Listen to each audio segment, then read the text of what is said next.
Blog Talk Radio.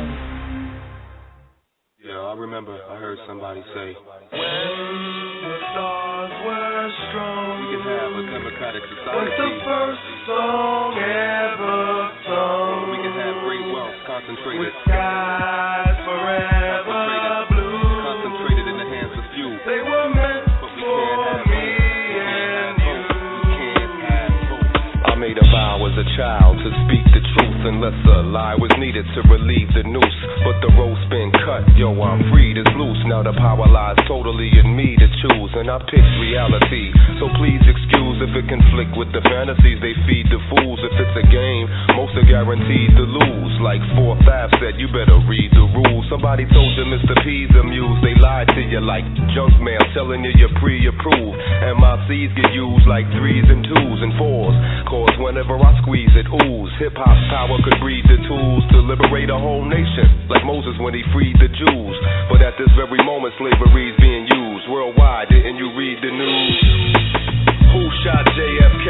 Oswald pulled the trigger, but we know it's much, much bigger. Whenever there's a powerful man that stands for freedom, they turn on a machine that's programmed to delete them.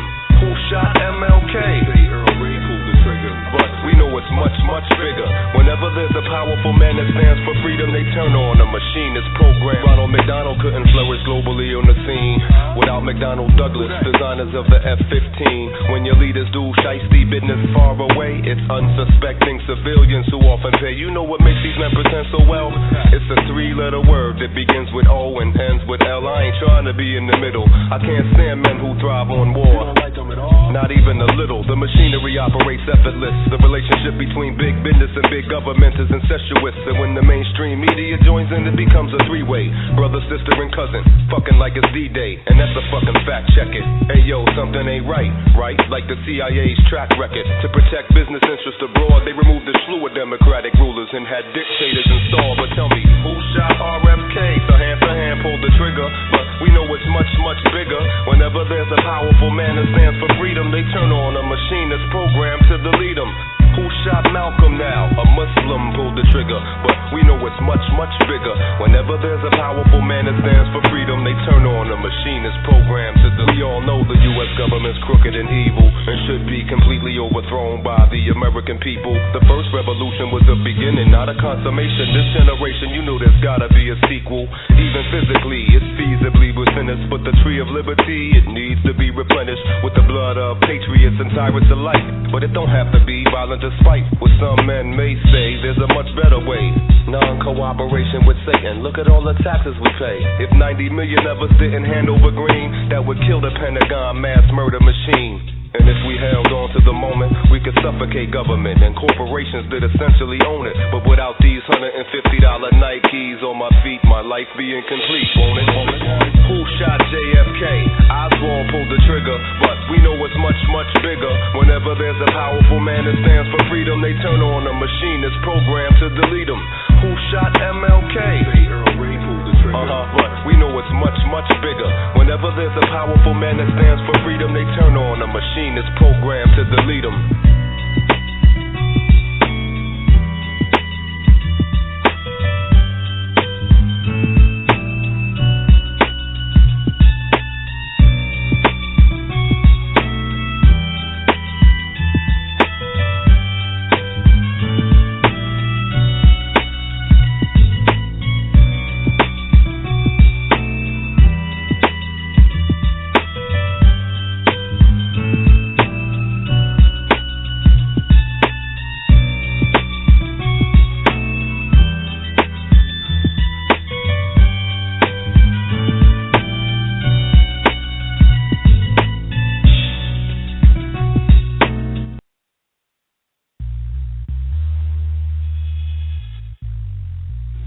Before us a new world order. Let us never tolerate outrageous conspiracy theories. A robotic society under the so-called New World Order. That's not freedom.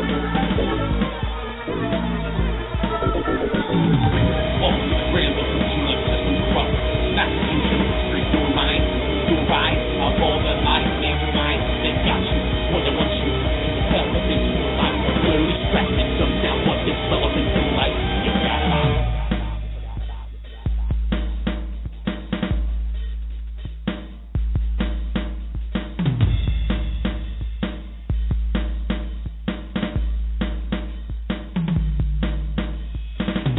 we are as a people, inherently and historically, opposed to secret societies, to secret oaths.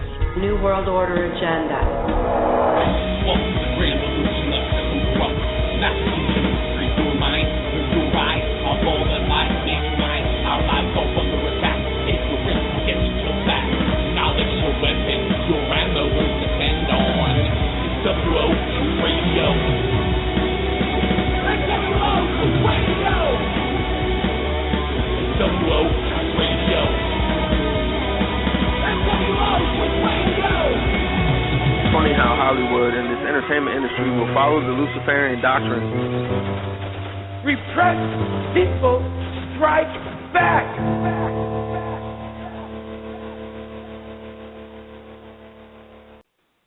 Hello, you're listening to NWO Truth Radio. Tonight is December 7th, 2013, Saturday night. You're listening live with Cole Johnson. We've got James Ward and Chris J. in the studio. You guys want to say hi? Hey, it's James Ward. And Chris J. We've also got Brandon live in the studio with us tonight, host of NWO While You Were Sleeping, the Friday Night Late Show. Brandon, if you want to say hi. Hey, what's up? Hey, bro.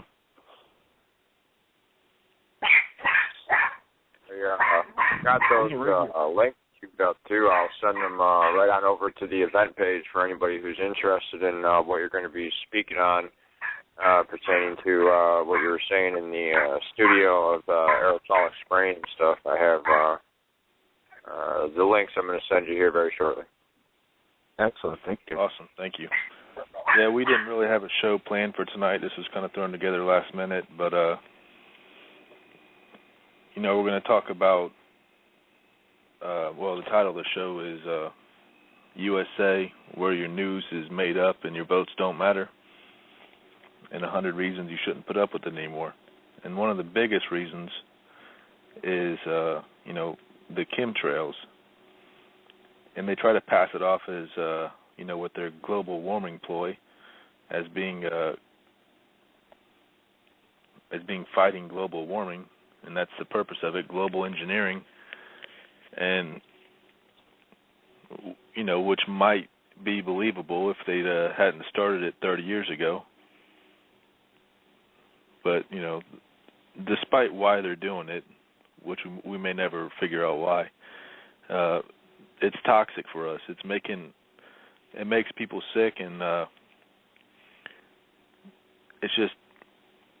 And then you have people who can look up and see them and won't even believe that it's real. They say, "Oh no, that's always been that way." But I know for a fact, even when I was a kid, it wasn't happening like it is now. They'll completely black out the sky, for the whole day with chemtrails. Well, I got a little bit of testimony to throw in with you there, James. When I was growing up, I grew up in Dallas, Texas, Metroplex area, and I do remember chemtrail spraying, but I will agree that I don't remember them doing it like they do today. They don't cover the sky like they do today. But when I was a kid, I can specifically remember living on Crystal Drive there in Mesquite, looking up in the sky and noticing that some planes leave a trail that dissipates and disappears almost immediately, while other planes were leaving these long, smoke cloud trails. And even as a child, it made me wonder, well, why does its trail disappear, and the other plane, its trail doesn't disappear? And of course, I didn't know the answer back then, but now we do. So I believe they have been doing it for that long, but not as in your face as they do today. Tuesday in my hometown, they sprayed like you're talking about, where they just covered the sky. It was just back and forth all day long. Wednesday, the whole city, the whole surrounding area was just covered in fog, this just intense fog. And then Friday, we start a snowstorm that carries in through Saturday. We got about 6 to 9 inches, depending on where you're at. And it's not even winter yet, It's not even winter until after the 21st. So some people think it's normal. I think it's manipulated through HAARP and the chemtrail sprays as part of that, as well as affecting people, like you said, making people sick. What would you add to that with the HAARP manipulation via chemtrail spraying? Well, considering it is, there's a lot of aluminum, which would probably, I'm not a scientist, but I would imagine that would help with transmission of signals or in some way affect it. So that's definitely a possibility because with the weather we've had lately all over the earth, you could point to that as an indicator. But then there's biblical precedents for that as well. So it really makes you wonder what's going on and why they're doing it. But what I'd like to jump in here real quick if I could. A couple things. One is the first of all, I like to refer to it as what it is. It's ionospheric, stratospheric geoengineering, and through geoengineering, real quick, I just I'll read you here what, if I was to play devil's advocate or what have you, but according to estimates by the Council on Foreign Relations, that 1 kilogram of well-placed sulfur in the stratosphere would roughly offset the warming effect of several 100,000 kilograms of carbon dioxide that we, output from factories, cars, what have you. So, devil's advocate-wise, they are doing this to reduce the effects of global warming, and they went as far as to actually calculate the increase of heat on 9/11 due to all the planes being grounded on 9/11. There were open skies, thus the Omega Airlines, the McDonnell and Douglas KC-10s. This is the mechanisms that they use. These are the planes that they use to complete this task. So with all these being grounded and no essential planes doing aerosol spraying that day, they had led to believe that the heat index of the United States had increased by 3 to 4 degrees on that day due to lack of this, I guess, what they call a reduction of carbon dioxide. Again, they say that it's to, manipulate the, the exact definition of climate engineering or geoengineering is the deliberate and large-scale intervention in Earth's climatic system, with the aim of reducing global warming. But when you were saying, you had mentioned, James, that the heavy metal toxins and stuff like that, and how they can kind of interlink with, ELFs or what have you, communication technologies. That's absolutely true. And as a matter of fact, they actually use a more controlled mechanism of this chemical induction to sort of communicate with towers, other type of communication efforts. And when I say communication, I'm more talking about ELFs and that type of thing, or very low frequencies, this type of thing. But again, with the effect of that, it would be directed more towards smart dust, which is something that they do, in fact, deploy in these chemical mechanisms that they use to do aerosol spraying. And with these, they can literally, connect. Like you were saying, they can connect. But another thing that people have to think about is that, aluminum, barium, these heavy metal toxins and silicones aren't they aren't for human consumption. And, you have to figure that they accumulate in the dirt. Things grow in the dirt, produce, you eat produce, so on and so forth. That you breathe the air, it ends up in our bodies. Again, one of the more dramatic inclinations of what the possibilities or the alternative motives here are is one thing called the U.S. Hive Mind Network. And if you could, defer to Robert Duncan, who did the Matrix Deciphered, and basically he states that, and he states this through the use of tetanitis, he says, but I have related this more towards biological findings of organic fiber optic materials that have been formed in the human bodies. And with that said, the communication efforts to connect these people together in a sort of hive mind network. And with that, you have the U.S. Hive Mind Network, where it's believed that 50,000 people already integrated in sort of an organic internet. You fall asleep and your subconscious takes over, and, from there you go. But other findings have said that, tetanitis may be the accordance to this and so on and so forth. While that may be true as in, I guess, interrupting ELF frequencies, and yes, that's true. But as far as, progressively trying to get the nation as a whole sort of a minorized transhumanism sort of form, that this would be the best way to do it. Not only that, but with the silicone that they do spray in the chemicals and that they release in the air, over time is what's going to happen is you're going to stop seeing billboards with the holosonic sound placed here and there. You're driving down the street. Again, the holosonic sound is something that's projected, and you drive down the street and you hate McDonald's or whatever, but you're like, damn, I want a hamburger. That thought may be directed of the holosonic sound, but with other implications, it's sort of in integrating us into a minor, transhumanism type thing. So the state of what the consensus of consciousness is can ultimately, so if they are going to and are doing this right now, if they are going through the processes right now to completely inhabilitate our consciousness into a sort of alternate reality, then who's to say what we are living in now is reality? But again, that's sort of another topic. But I just kind of wanted to throw that in there. So geoengineering, definitely. A lot of people like to say chemtrailing or whatever, but geoengineering definitely is an aspect of effect on people biologically as well. Yeah, we have a. If I could jump, Go ahead, Chris.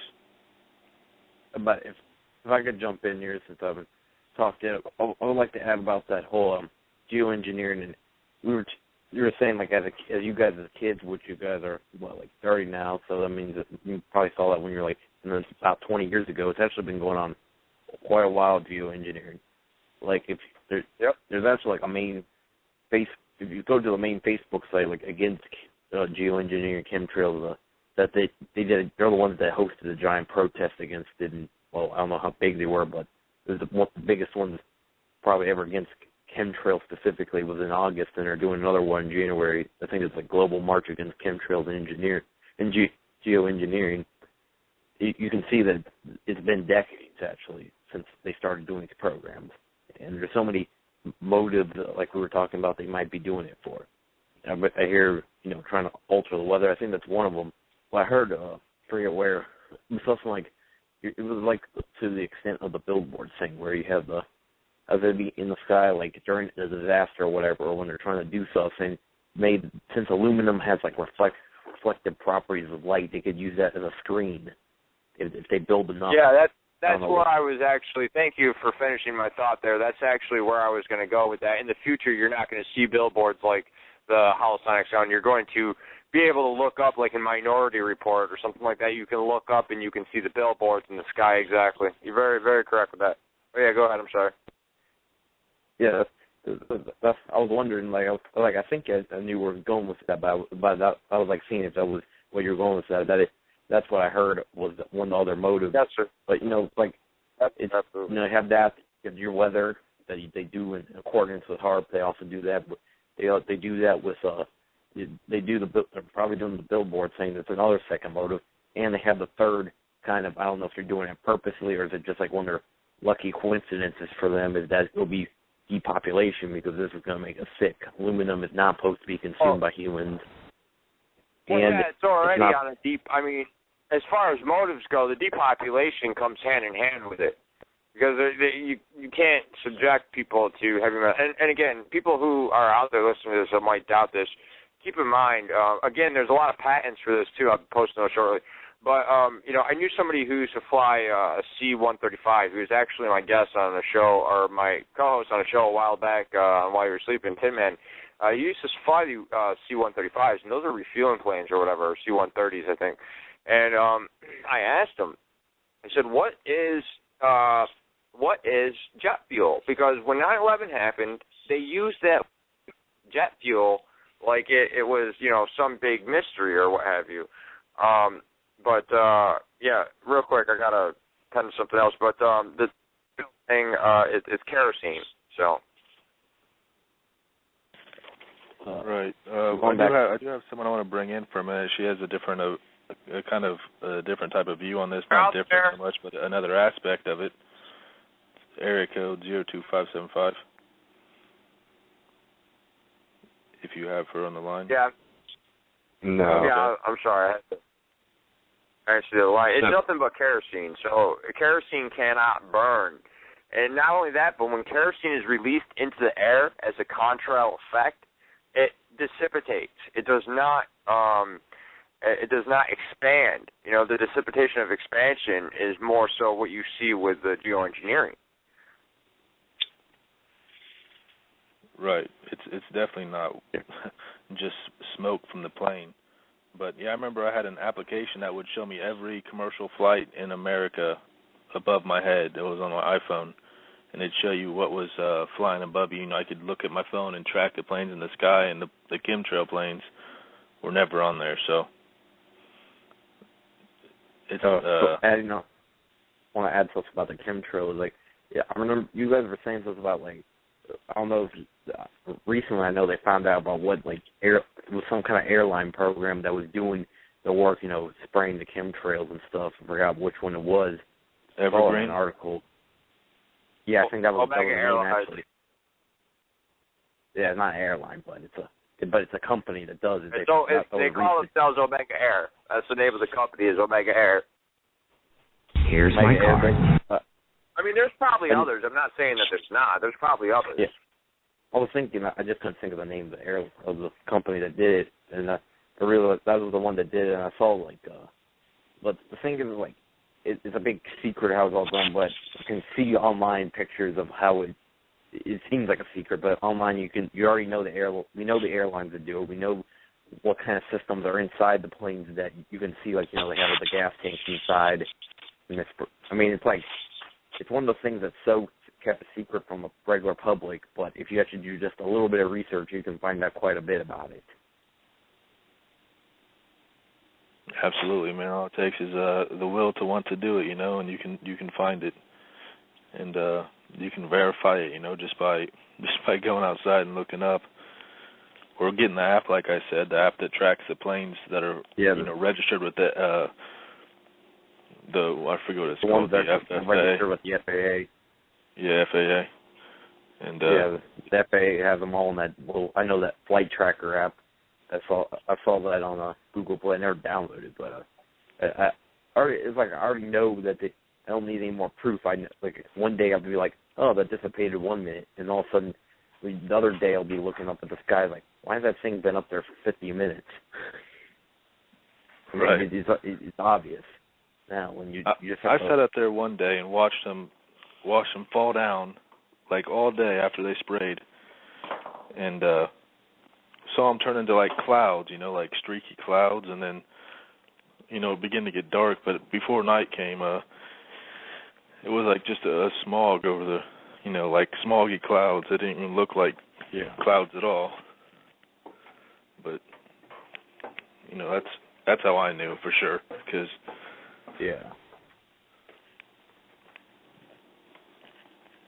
well, I think Lisa took a break.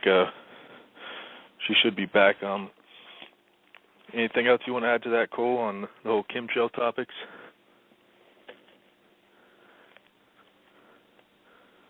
Cole's in the screen room, guys. Oh, okay. Is that impending? Yeah, I was going to help out on the studio end tonight, but Cole's in the screen room with a caller. Okay. 661. It may be your caller. Well, we'll take anybody who has something intelligent to say. Like I said, I mean, I don't want to step on anybody's toes. I was listening, and I figured I'd jump in the studio and label some of these people so that y'all didn't have to get into it. But yeah, like I said, Cole's in the screen room. I can get him for you if you want me to, though. Oh, no, it's all right. You got anything to add to the whole chemtrail topic? Well, brother, I live by a base. I mean, it's the largest inland land base this side on the East Coast. And we have them all the time. I grew up around here, and it was just how it was. I mean, we never really questioned it. We were always told as kids that it was because they were so high up in the air that it was free. And as kids we never questioned it, but I do believe that these chemtrails exist and that they're terrible. Well, when Lucy comes back, she wanted to talk about how they can affect your vibrational levels, the heavy metal toxins. And I kind of have a theory that everything they do is for multiple reasons, and most of it's a lot of it becomes public and a lot of it's not. And I have a theory that it's for spiritual warfare, which is basically, what Brandon was saying, controlling you through technology, pumping your body full of metal toxins, so you're more likely to be affected by their direct energy weapons and whatnot. Do you mind, James, if I kind of switch gears here for a little bit? Yeah, go ahead. Well, we're talking about different reasons people should not put up with it anymore, and one of the things I like to talk about is the illusion of choice. The media, the mainstream media, and the fact that 90% of the media that people consume comes from 6 different companies. Do you see what I'm saying? This is pretty well known by most of us, but you've got, say, Disney. The 6 major ones are GE, News Corp, Disney, Viacom, Time Warner, CBS, and I've heard people throw Sony into that group as well. But, you got Disney. They own ABC, ESPN, Pixar, Miramax, Marvel Studios. That's just the tip of the iceberg with Disney. You got Viacom that owns MTV, Nickelodeon, BET, Country Music Television, Paramount Pictures. You got Time Warner. They own CNN, Time Magazine, HBO, Warner Brothers Movie Studios. The list goes on. That all these different channels. You get 500 channels on your Comcast or your Dish network. You got all these channels, and you think you're getting information from all these different sources, but in fact, they all come from the same source.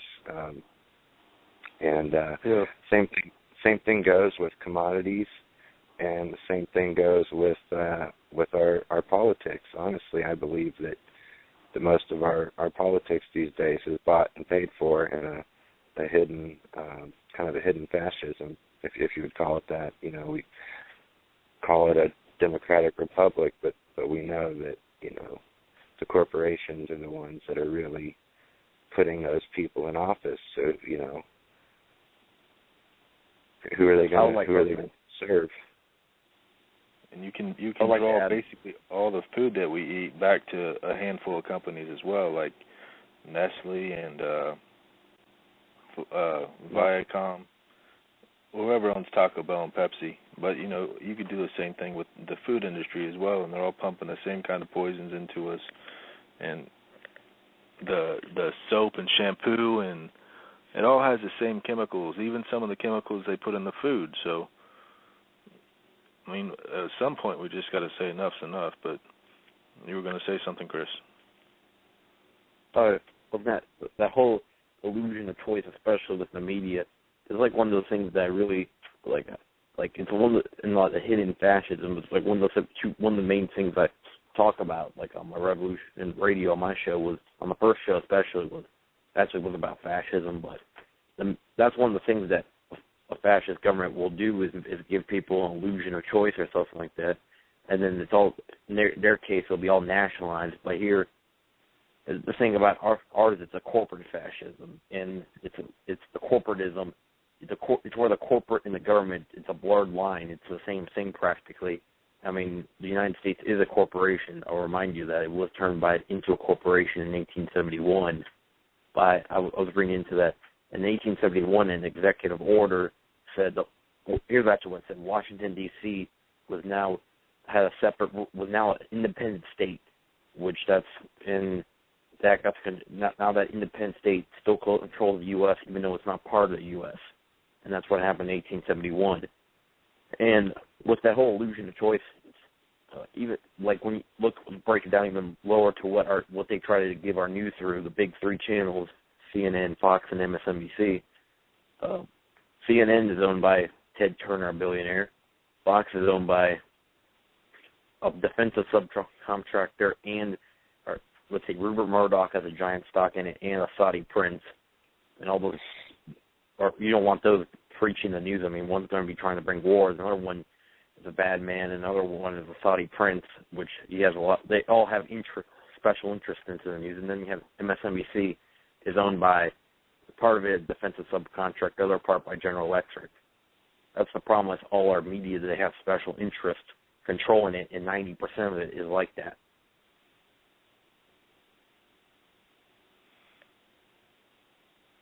Absolutely, man, and it's pretty sickening. Hey, do we got the 025 number on the line still? 025 area code? 02575, I think. I lost the link, but it's Lisa. I don't. I do have somebody named Lisa in the studio. That number doesn't match up, but there's somebody on hold named Lisa. Do you want me to bring her in? Yeah, let's bring her in and see if it's her. Okay. Lisa, you're live on NWOT's radio? Yes, it is me. Cool. Can I clarify the names of the gentleman I'm speaking with? I think it's Jamie, correct? It's James. Cole, James. Chris, and Brandon here right now. Brandon Council too, from Rob. Oh, awesome! Yes. I met all. No, I ran into you only in the last week after many years of a long search looking for like-minded people who have intelligence and spirituality and utilizing it to help empower the world. You're awesome. Love Rob, love Jamie Barker, love Brandon. Brandon found me in here, and thank you so much. I'm sorry, I've actually been in a really challenging experience, and I'm not really on the page with all the law and legal yet. But I have been on the page of helping to empower my fellow souls and go through all this stuff and share the stuff you guys are sharing, and I'm very grateful. And we're thankful to have you. You were talking about the heavy metals and the chemtrails. Yeah, absolutely. I actually practiced and worked as a holistic nutritional consultant for many years, helping people to detox, cleanse, and reverse the negative effects of heavy metals, which first and foremost shut down your vibrational consciousness, which I don't know if you guys have gotten into the pineal gland or any of that kind of thing in your lectures, but as human beings, we have functional energetic vibrational systems that dictate our genetic and DNA code. And those are dictated by our literally frequencies shut on or off by what we're experiencing and what we believe. And we've been told in many years past, and for the last 100 years by all our genetic scientists and the powers that we're disempowered by that process because our DNA code is what we're given and what we have to live by. This is not true. What turns our genes on and off is what we believe and how we dictate to them subconsciously. Unfortunately for most people, this program was inlaid and laid down by the parents that raised them till they were about 6 or 7 years old. Many of us now, like you and the people we're on this conversation with right now, who I admire wholeheartedly and am so happy to have found finally online, that we have the power to redirect that based on what we believe and what we create. And this is why it's so very empowering and why I called into you guys. There's a lot of people with a lot of information out there that's right now. I'm not going to get you wrong, and I'm not going to say that I really care to be heard or I have anything, great to offer. I really don't. We all share the same conscious collective co-creation consciousness that we tap into. But you guys rock, and we all incarnated this time to help people, and I'm really appreciative to be on this call right now. I really don't want to redirect much of this to me and my thing right now. I just wanted to honor that connection and go back and see if I have anything to offer with what you're talking about right now, because I really haven't had the opportunity to be in a conversation like this in about 7 years, and I'm really grateful. Thank you so much. Thank you. You're welcome. Thank you. Yeah, there's definitely some kind of connection that binds us all, and if you call it God, the biblical God or the universe, or it basically all is the same thing, and it's just your understanding of it, and that's definitely there. I know that synchronicity is one of the hugest clues to that, because I've experienced a lot in my life. But thank you for your call, Lisa. No, thank you for being here and holding this space. I'm very grateful to have met you all. Yeah, I see you posted this picture, Cole, of the connection to basically everything we eat or put on our bodies every day. And it's, there's probably 10 companies here that own everything. And I have a crappy job right now making pizzas.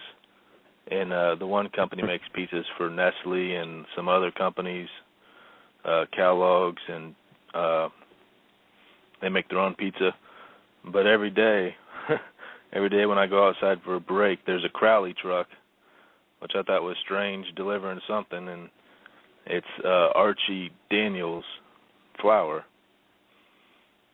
And I feel like crap every day I work there, so I just got to ponder that connection. Man. Yeah, it does. Yeah, that list is you got Pepsi-Cola, Coca-Cola, Kraft, Nestle, Procter & Gamble, Johnson & Johnson. Kraft's under Philip Morris, so that's what I think it's Kellogg's and General Mills. Right. Do what? Nestle, I think Kraft and all that's under Philip Morris. Nestle, I believe, is a French company. They are in the game of exploitation of natural water resources, such as here in the United States. We outsource our water. One of the only fresh water reserves, actually, in the world, the Great Lakes, and we filter that water through Nestle, and they actually sell that to China then. And it's a severe burn on our economy first off, because if we're going to be selling water, it should be us. But regardless, it's these other, all these other companies that come here. They do kind of like what we do in a sense.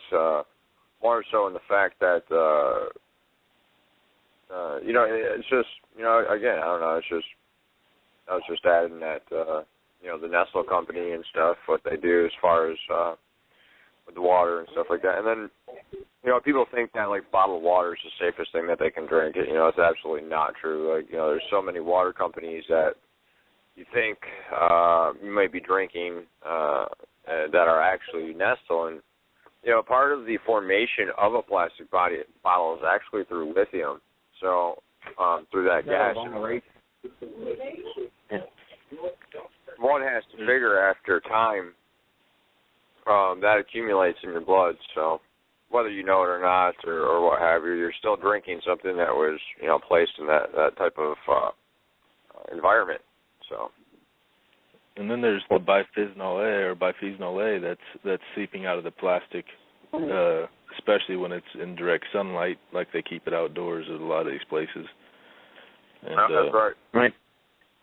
When it comes to all these toxins and stuff, like you're talking about, like the plastic and stuff, problem is like a lot of this, or like the effects of GMOs on the body and stuff. It's like people say like fat and stuff in your food is bad, but that stuff you can easily burn off in exercise. This stuff not so much. It just accumulates in your body, all these toxins and stuff. It's just like it's almost like radiation. Like radiation, if you get exposed to it once, it doesn't leave ever, and it accumulates if you get exposed again. It's almost like how these toxins of food and all this stuff they consume is like. And like we were talking about the plastic in the water, which that's proven that happens. That it's bad because it seeps even in minimal amounts. It's toxic. Yeah, and actually Lisa's a holistic doctor, so maybe we could do a whole show with her telling us what we can do to detox the things that you can't just exercise out, and I'm sure there's something you can do to help, but that would be a good topic. Stuff you can do, but yeah, I mean, but you have to make specific efforts is what I think you were getting at. You can't just like exercise. You can't just go up for a run and then just you have to do stuff. You have to eat certain fruits and stuff like that. There's ways that you find most of the cure stuff in nature, but just gotta look. Absolutely.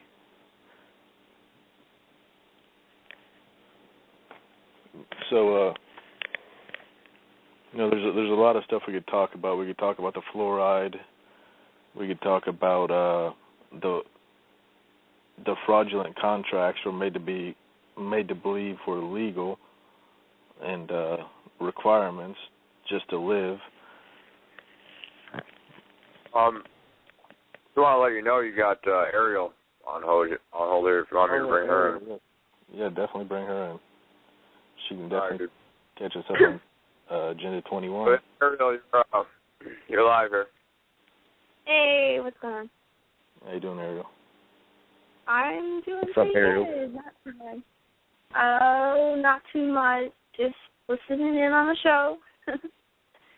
I would have been on it earlier, but I had to eat. We all got to do that. Can you guys hear me good? Yeah, I can hear you really well. Oh, okay, because last night or the night before, people couldn't really hear me well, and so I just wanted to make sure. Yeah, definitely. I know you really studied on the area or Agenda 21, and that's one of the, that's like the head of all this is the whole, save the planet, kill the humans type mentality that they push on people that really just want to do good, but they twist everything up. They spray for global warming. They farm with GMO for sustainability. So, if you want to talk about that, I'd be glad to hear it. Absolutely. As far as I know, Agenda 21 is only, I'm saying only, but it could be worse. It's backed by about 135 countries. That I know of. It might be more by now. What's really, devastating is what you had mentioned, is how they're taking people's, heartstrings, they're pulling at them, and they're manipulating people about that, they're the people who put up commercials of kids, needing money overseas, but how much of that is really going to them, and what is it actually going for? Because those have been up for years and years and decades, and we all know there isn't really any change. So I'm starting to think, as a child, those commercials were kind of like the beginning of Agenda 21. You know what I mean? Absolutely. Fraud. You gotta put the people into this stuff like a frog in a pot. Heat it up slowly. And the same thing with the chemtrails. I know that they have pictures of chemtrails in movies in the early 80s. So, where it's just in the background. Put it this way. In Washington, D.C., in my stay in Washington, D.C., we were on the rail system, the train system, metro, whatever, and they have these huge billboard signs underneath where you wait for the train. Well, when I was standing inside of the train, I looked over and I was like, oh my God, that sign right there has sustainable development all over it. It even said it on the sign.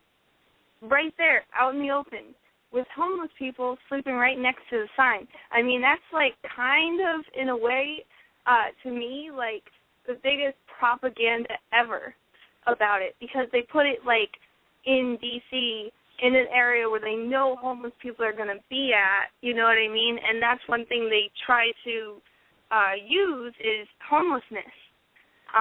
Basically, they've convinced the people to just turn an eye on homelessness and don't worry, we'll take care of it.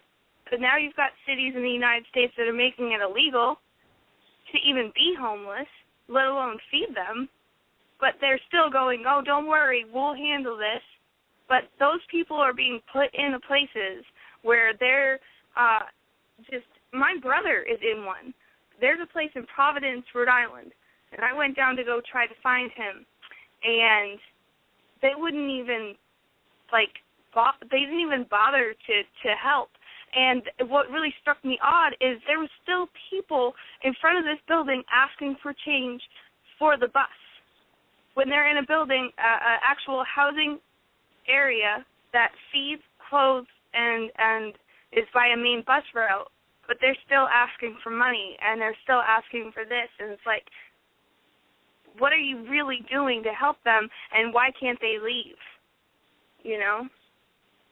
So, I mean, it's a big it's a huge problem. It's a huge problem. And they're not really helping them, and they're just using it all against us. So there's a fine line.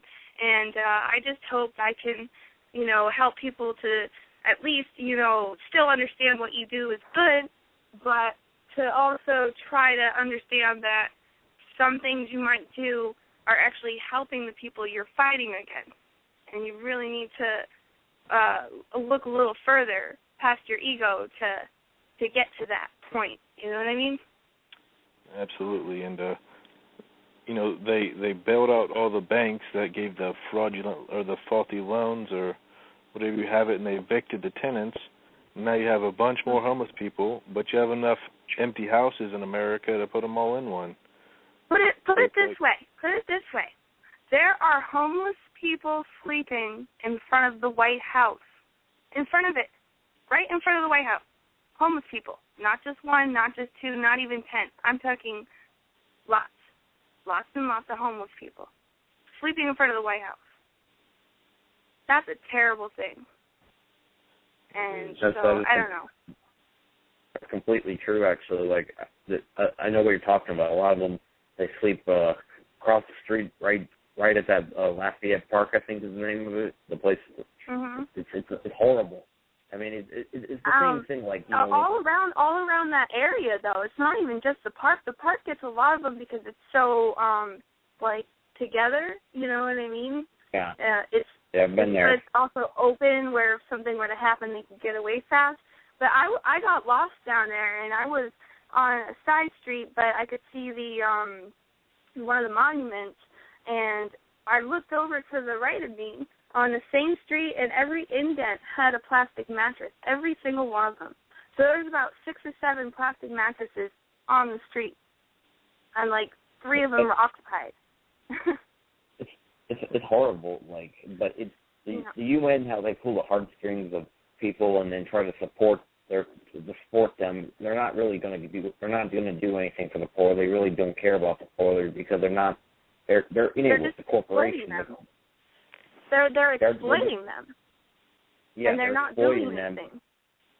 The fund their causes of the Agenda 21, and Agenda 21 is that their sustainable development is pretty much how it got so bad.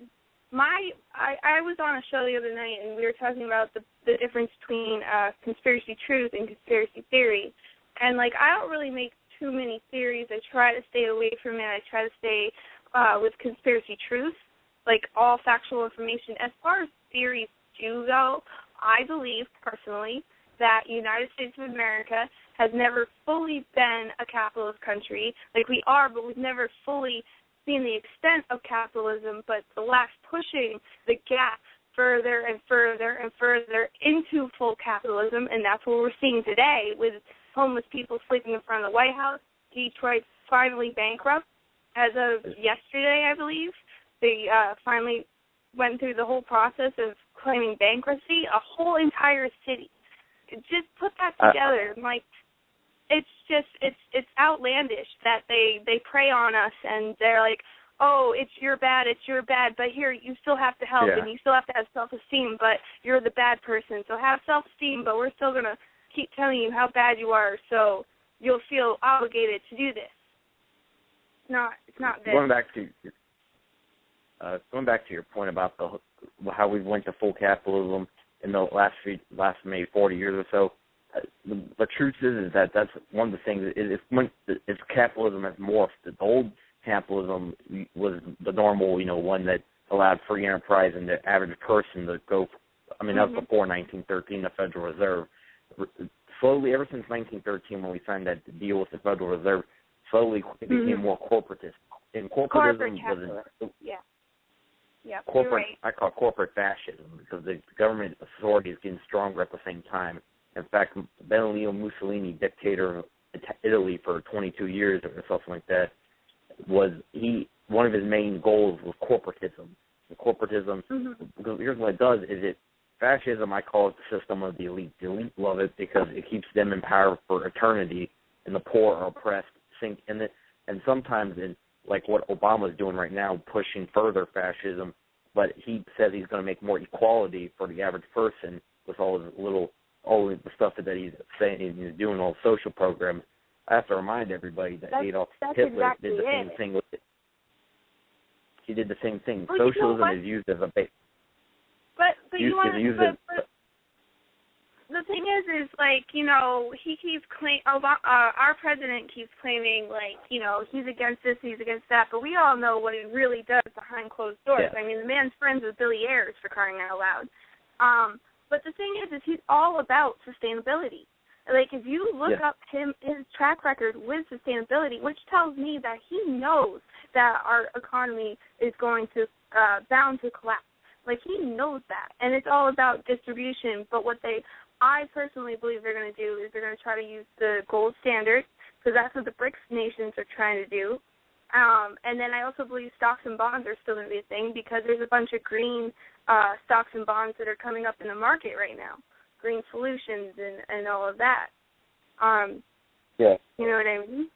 So, and then the rhetoric that they use is stakeholders and shareholders. Now, those are the people that are going to be in control if this actually goes according to their plan.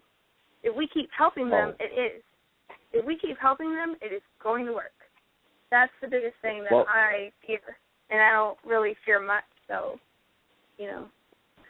Going back to that whole thing is like, what you're talking about is that, they're going to go to a gold standard probably, like all the BRICS nations, but here's what's going to happen is that when the dollar collapses, there's going to be a few holy political debates they'll be able to solve as what the leaders are going to say on TV when it happens, is that if you've heard about the North American Union, that's what they're going to do. They're going to say, we can solve the immigration crisis, we can solve the dollar crisis because it's going to collapse, and we're going to make one currency that's going to be stronger, and then we're also going to solve the immigration problem at the same time. That's how they're going to word it, but in all reality, it's just a way to completely to go further integration, because they're going to first go from, right now we're countries, they're going to turn into continent states, and then their eventual goal is one integrated super state of the world. For that.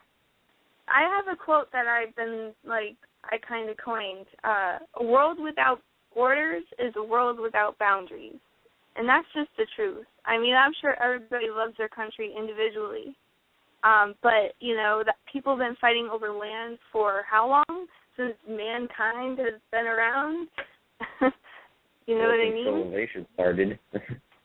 But what I'm going to say, I have a quote also to say about what I was talking. I was talking about capitalism, the old capitalism before 1913 morphed into fascism, and I mean, here's the statement. Actually, the quote was made by a person that, I don't know, I made sure he was a communist, but Vladimir Lenin did say, and this is one of the things he did, the most true things he ever said: capitalism in decay is fascism, and that's the absolute truth.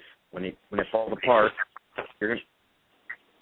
you go to they do giant methods of keeping the system, keeping it from collapsing. But that's what I'm saying. He did say that, and that's a very true statement. Yeah, man, that's definitely what we have is a fascist dictatorship in the works, if it's not that already. They at least give us the semblance of some type of crony democracy with all the shows they put on in Congress. But I think there is something behind it. They they justify their actions through passing it through Congress most of the time. Even though the president is guilty of the illusion. It's like the president's actually guilty of 100 treasonous crimes, and I saw today he's been charged with crimes against humanity through a world court. So I also put up like a short list of it was pretty short, but it was like if I just solved it off the top of my head, like I put on there is like crime list of our presidents. I put with Reagan through our president, and it was like all of them had crimes against humanity, crimes against the war. A few of them had treason. I couldn't think of any treasonous things committed by war crimes I could think of. Reagan, I had treason for ordering I thought that was an RT today, actually, was that he was the one who put the executive order that make sure every single phone call was being tapped into. And then you go to Bush Sr., war crimes, treason. If you looked at all the crimes the presidents did, they could be all arrested for 100 lifetimes if justice was ever served to them. But, everything's bought out by them, and they have so much power. They have their finger in every pie, is the best word for it. So, it's not going to happen, but that's just saying. Well, that's interesting you say that, because I know that the Pope, at the end of the day, was calling shots, and he hasn't been really doing anything.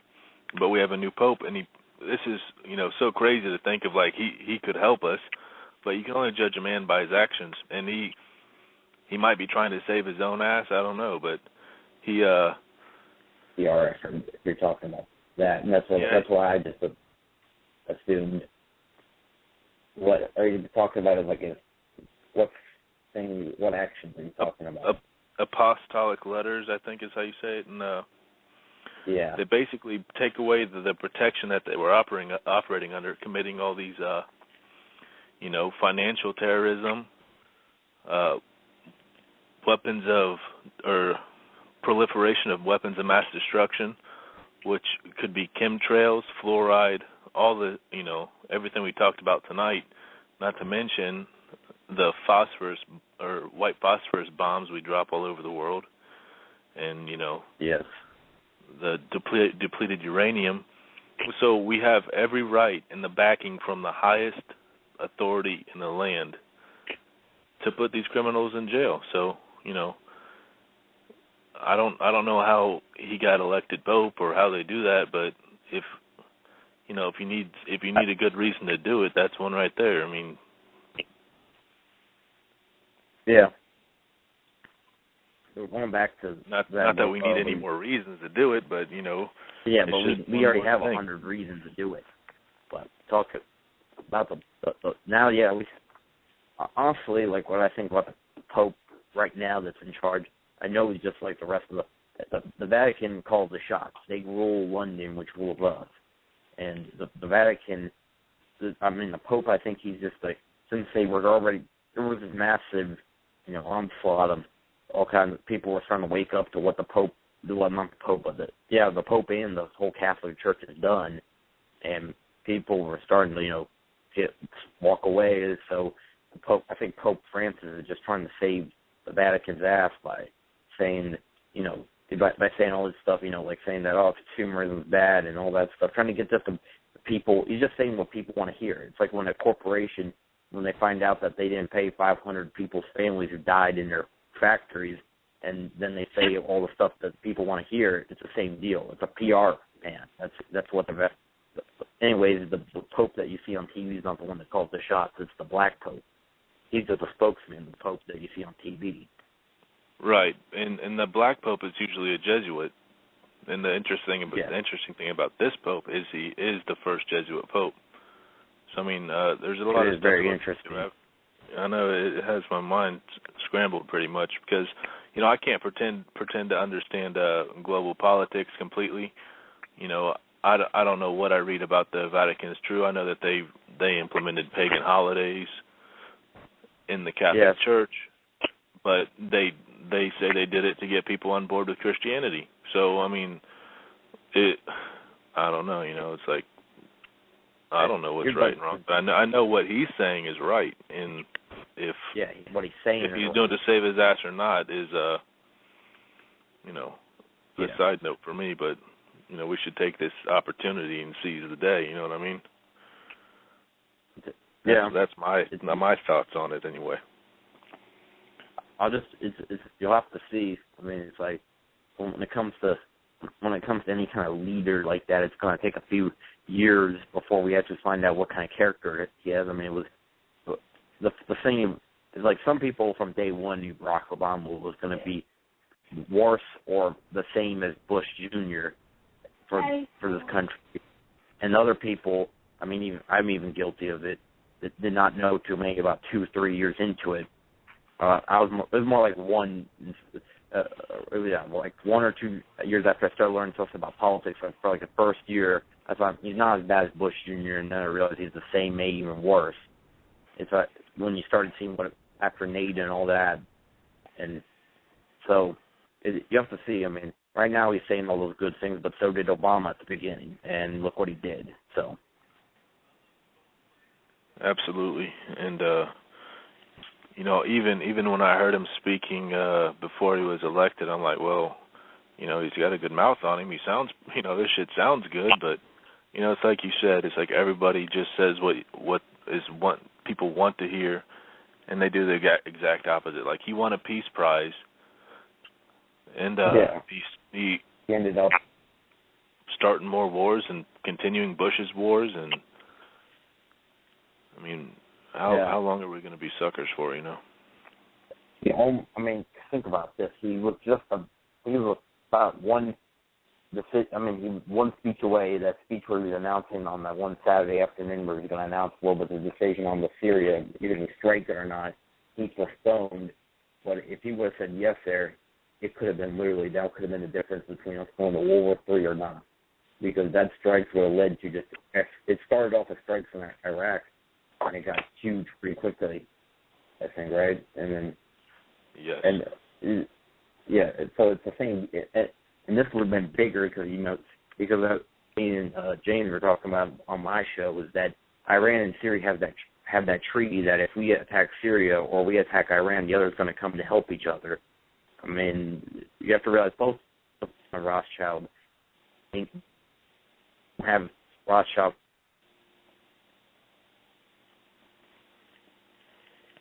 Did we lose him?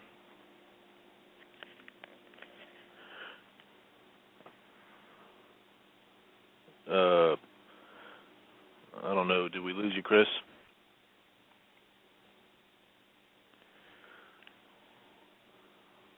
Or am I cut off? What's going on here? All right. Well, I'll continue. No, he dropped out. I had to call in the studio.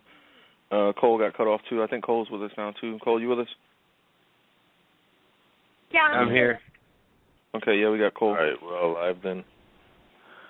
Cool. He was talking about the whole Rothschild banking system, which is, the banking cartel for these global elite, and they're pretty much the top dogs when you boil it all down. With $700 trillion and of our money, to be quite frank, it was stolen through manipulation and fraud, through the Federal Reserve and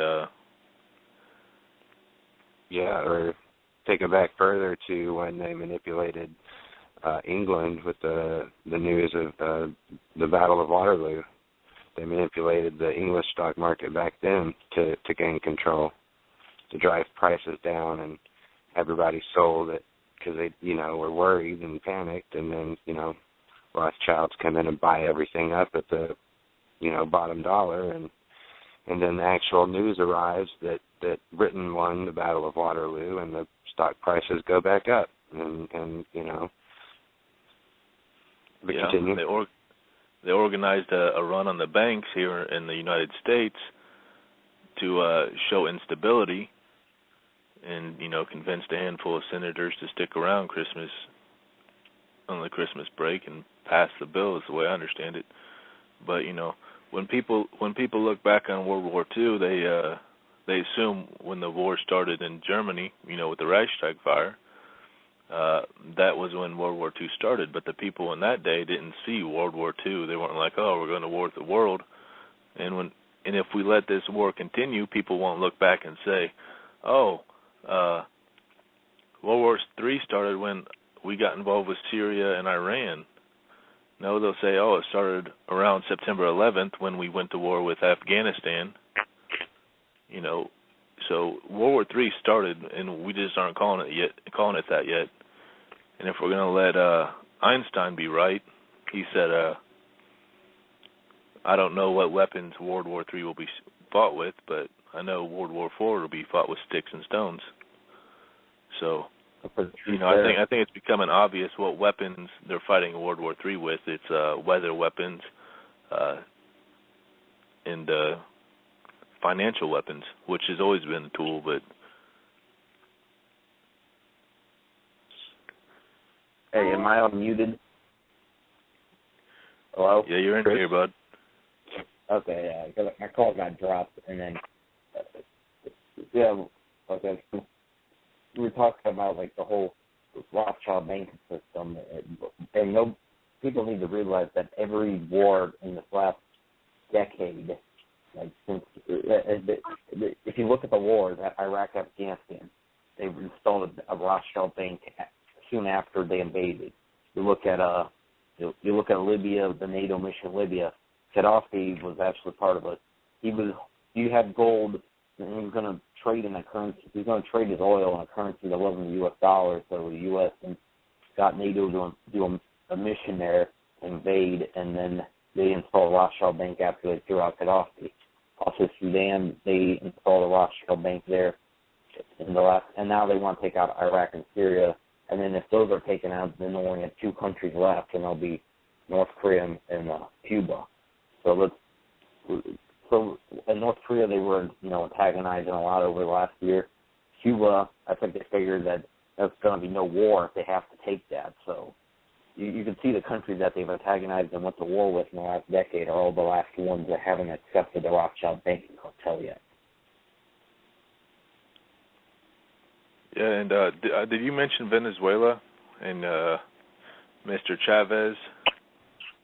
I'm pretty sure I was just going by a list that I mean, there's a few others I'm pretty sure are on that list. I mean, Hugo Chavez, I'm pretty sure, did not have a Rothschild banking system. He was a good leader. I had a family that lived in Venezuela. Yes, and he didn't have to go to war with Venezuela because they just killed him with cancer and inserted an appropriate puppet head. Yeah, and he even said that before his death. He felt like he'd been attacked or infected with cancer by the government. They didn't get to they didn't install the puppet though. Nicolas Maduro might be not as hard line as Chavez was, but Nicolas Maduro was the one who said that Chavez was attacked by some kind of CIA weapon, a cancer weapon, and also that Maduro was they were 1% away from rigging. They couldn't rig that election, which would have put Enrique Capriles in, they would have rigged that election.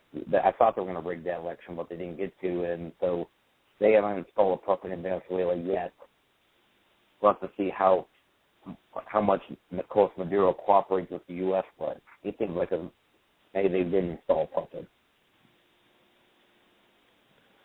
Absolutely, man. And we've been doing this for a long time now. Like before, before the 10 years ago you were talking about now, the CIA has been known to throw coups and like they did in Chile with Henry Kissinger ordered a coup in Chile that put in fascist dictator Pinochet in there.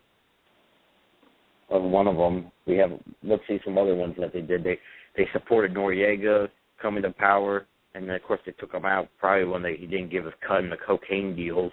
That's probably the truth about that. Let's see, other countries that fascist dictatorships. We supported Marcos. We supported quite a few, and our corporations did support Adolf Hitler. I mean, a lot of big giant corporations, including Kodak and others. So, if you look at when America ever tries to say they're against tyranny, that's a total lie. But we already know that. But you can put by the countries they support, you could show that, and that's just documented facts, and that pretty much just proves that point right there. Absolutely, man. And people wonder why we're hated worldwide, and by most of the world. And it's because our government's ruthless criminals. We were power hungry and it's the United States. Murderous. It's a mafia. That's what our government is. That's like even my grandpa, who wasn't even that's not really awake at all. That's what he called the U.S. government. The mafia. It runs the same way as a mafia. Your president is your don, and then you got your hitmen and stuff like the CIA and crap. That's how it works. It is, man. And you got anything to add, Cole or Brandon or Dennis? I wanted to add something, if that's okay. Absolutely. I actually have a couple of inside sources in places, and I really, really trust this source. I know they're 100% who they say they are and all of that. I'm not going to put this person out there like that. But he is actually involved with those drills that we see every now and again with the helicopters and all that crazy mess that they're practicing for. So I heard from this source that before they get deployed, they're actually going to be doing a drill in Kentucky very soon, one of those drills. So look out for that. And I also wanted to say that just so if anybody was to say those aren't really what we think they are, well, they are. And I got confirmed that they are what we think they are. What's that, weapon confiscation drills? Or I'm talking about the helicopter drills that they've had all over the U.S. With black helicopters, and they jump down out of them and stuff, and deploy on the streets and whatever. Martial law practicing for that kind of deal.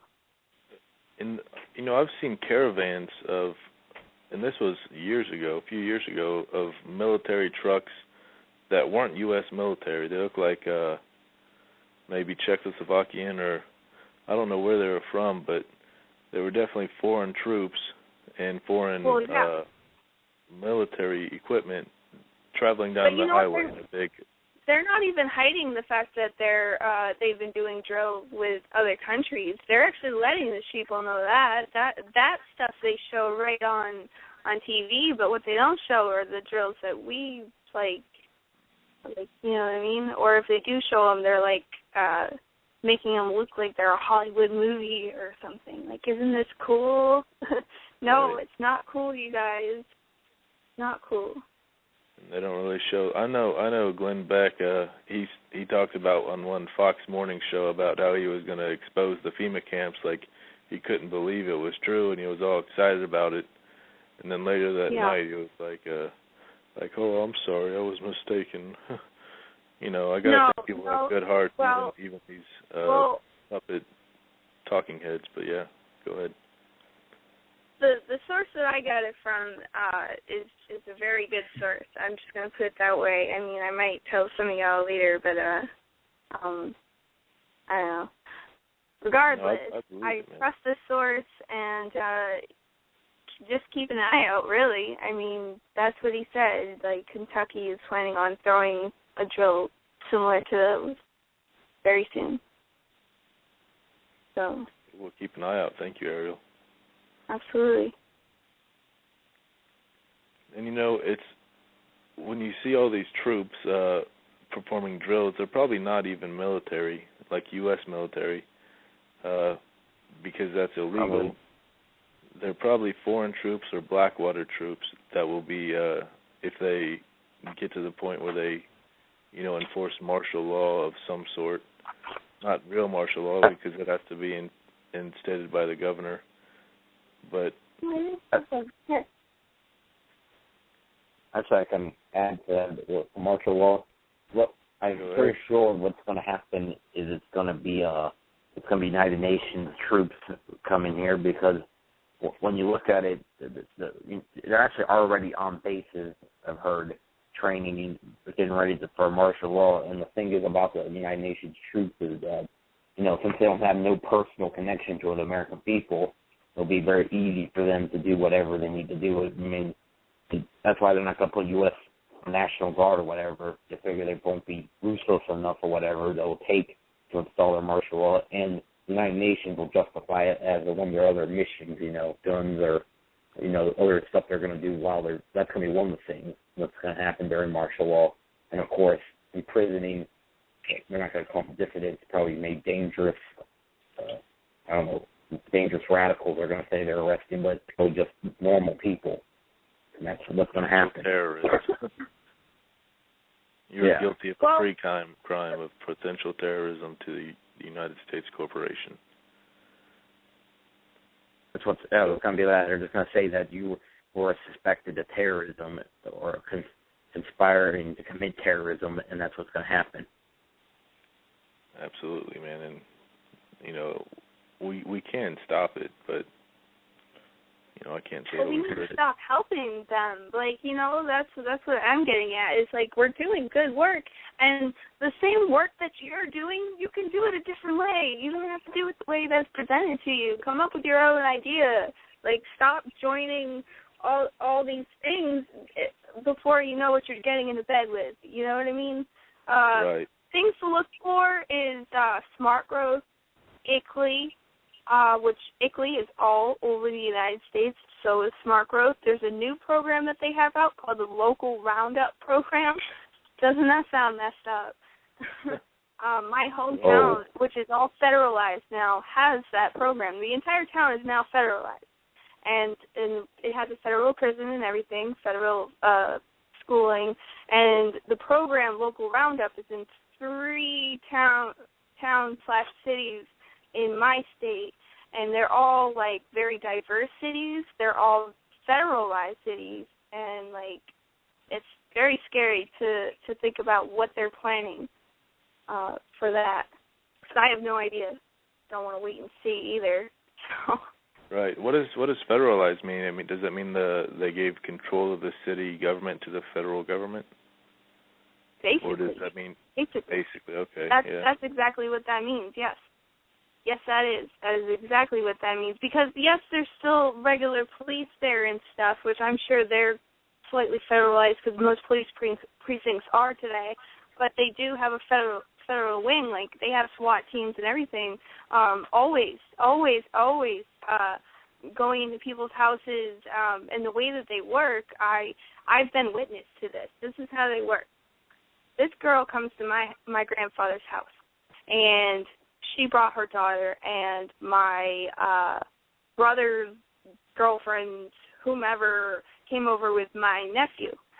So I start coloring with the kids, and those two had disappeared, so I went to go find where they were at in my grandfather's house. They're sitting on the couch, and they're booting up, and I started yelling, and that got the kids' attention, so I quickly turned them around, told the other two to just leave and come back, and so they came back 3 hours later. Then the girl asked me, well, can you watch my daughter for another hour. And I was like, all right, whatever. Just, get away from us. She didn't show up till 3 days later. I was freaking out because I did not know her, didn't know her daughter, didn't know who to call, had to feed and clothe and bathe this girl for 3 days. Her boyfriend came to my house, and he told me that she was with the SWAT team for 3 days, and those two were ratting out all kinds of people while they were giving her $50 a day, releasing her into public as long as she didn't come to see her daughter so that she could mingle with the people, knowing that she was going to buy drugs with that money. And they released her. They told her to get out of town and take her daughter with her. So they let her take her daughter with her, too, knowing what she was about.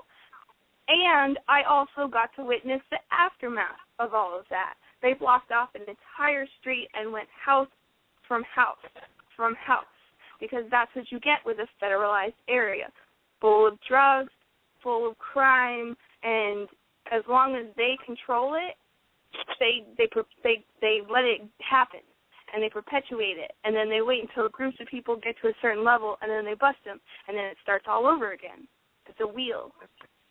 Yeah, and then they put them in prison and make money off them with prison labor, and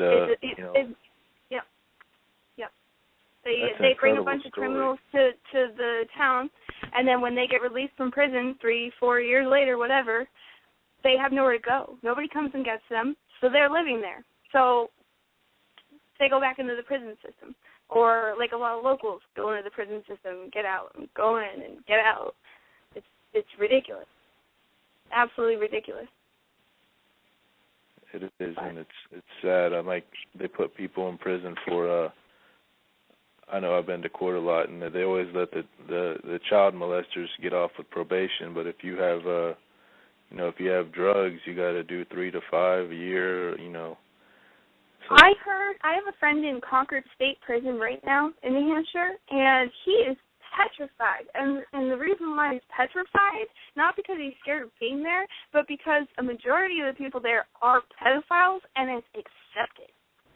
These people aren't even segregated. They're, impopulous, nonchalant, it's not a big deal. Messed up? That's messed up. Yeah. I think that is the sickest, most disturbing, disgusting, vile, just awful. Terrible. But anyway, sorry, I'm off on rants tonight, I guess. That's a good rant, so. Yeah. Do we have anybody in the studio? See if we have any other callers. Well, just an update, James. This is Cole. Just an update. My computer is locked up, and I had to call back in on the as a guest caller, so I can't access the studio right now. There's a couple I thought I was other on mute or whatever. I'm in the studio, but I just wanted to add to that. I was going to say you got to love the CCA, the Corrections Corporations of America. In 2010, they sent every state, basically a contract to sign with them, and it makes, for instance, it was California that did it first. They were, going broke or whatever, and they were broke, and they went bankrupt. And the first thing that the state did to start to get out of debt was they sold all their prisons to a private company. And this company that they sold to is the CCA, Corrections Corporations of America, thus privatizing every single federal prison system in the United States, making it a industrial complex now. It has been before, but on a much more individual scale, I guess you could say, profiting off of the incarceration of people. So this has become a system that's, it's a nationalized system. So eventually every state conformed to this contract to the CCA, and like I said, every state is under this context. So, the taxpayers bankrupting every place. That's the end game. Look at Detroit. Detroit's a perfect example of what is about to come to everybody else. It's a matter of time. Well, the thing is that the the people, the average 9-to-5er, they fund this through their blatant ignorance of compliance, through things like paying their taxes. You know, when you pay your taxes, they're not going to build roads and the infrastructure of America as they did in the 1950s and 60s. Because what they're doing is they're going to fund they're going to fund your possible incarceration. Get caught driving to the store without your driver's license, or a lapse in your insurance, or what have you, and you'll end up there, you 9-to-5ers, you'll end up there. And the thing is that they continuously support the very system that they allege that they hate. Let's take the average person who has their complaints against the welfare system. I go there because that's an easy example for people to relate to, especially in an economy like this. So what I'm saying is that when people bitch about things like, the welfare state or what have you, they are contributing to that by ignoring the right that they have to not pay taxes on the foreign entities and foreign dignities, and this is what they do.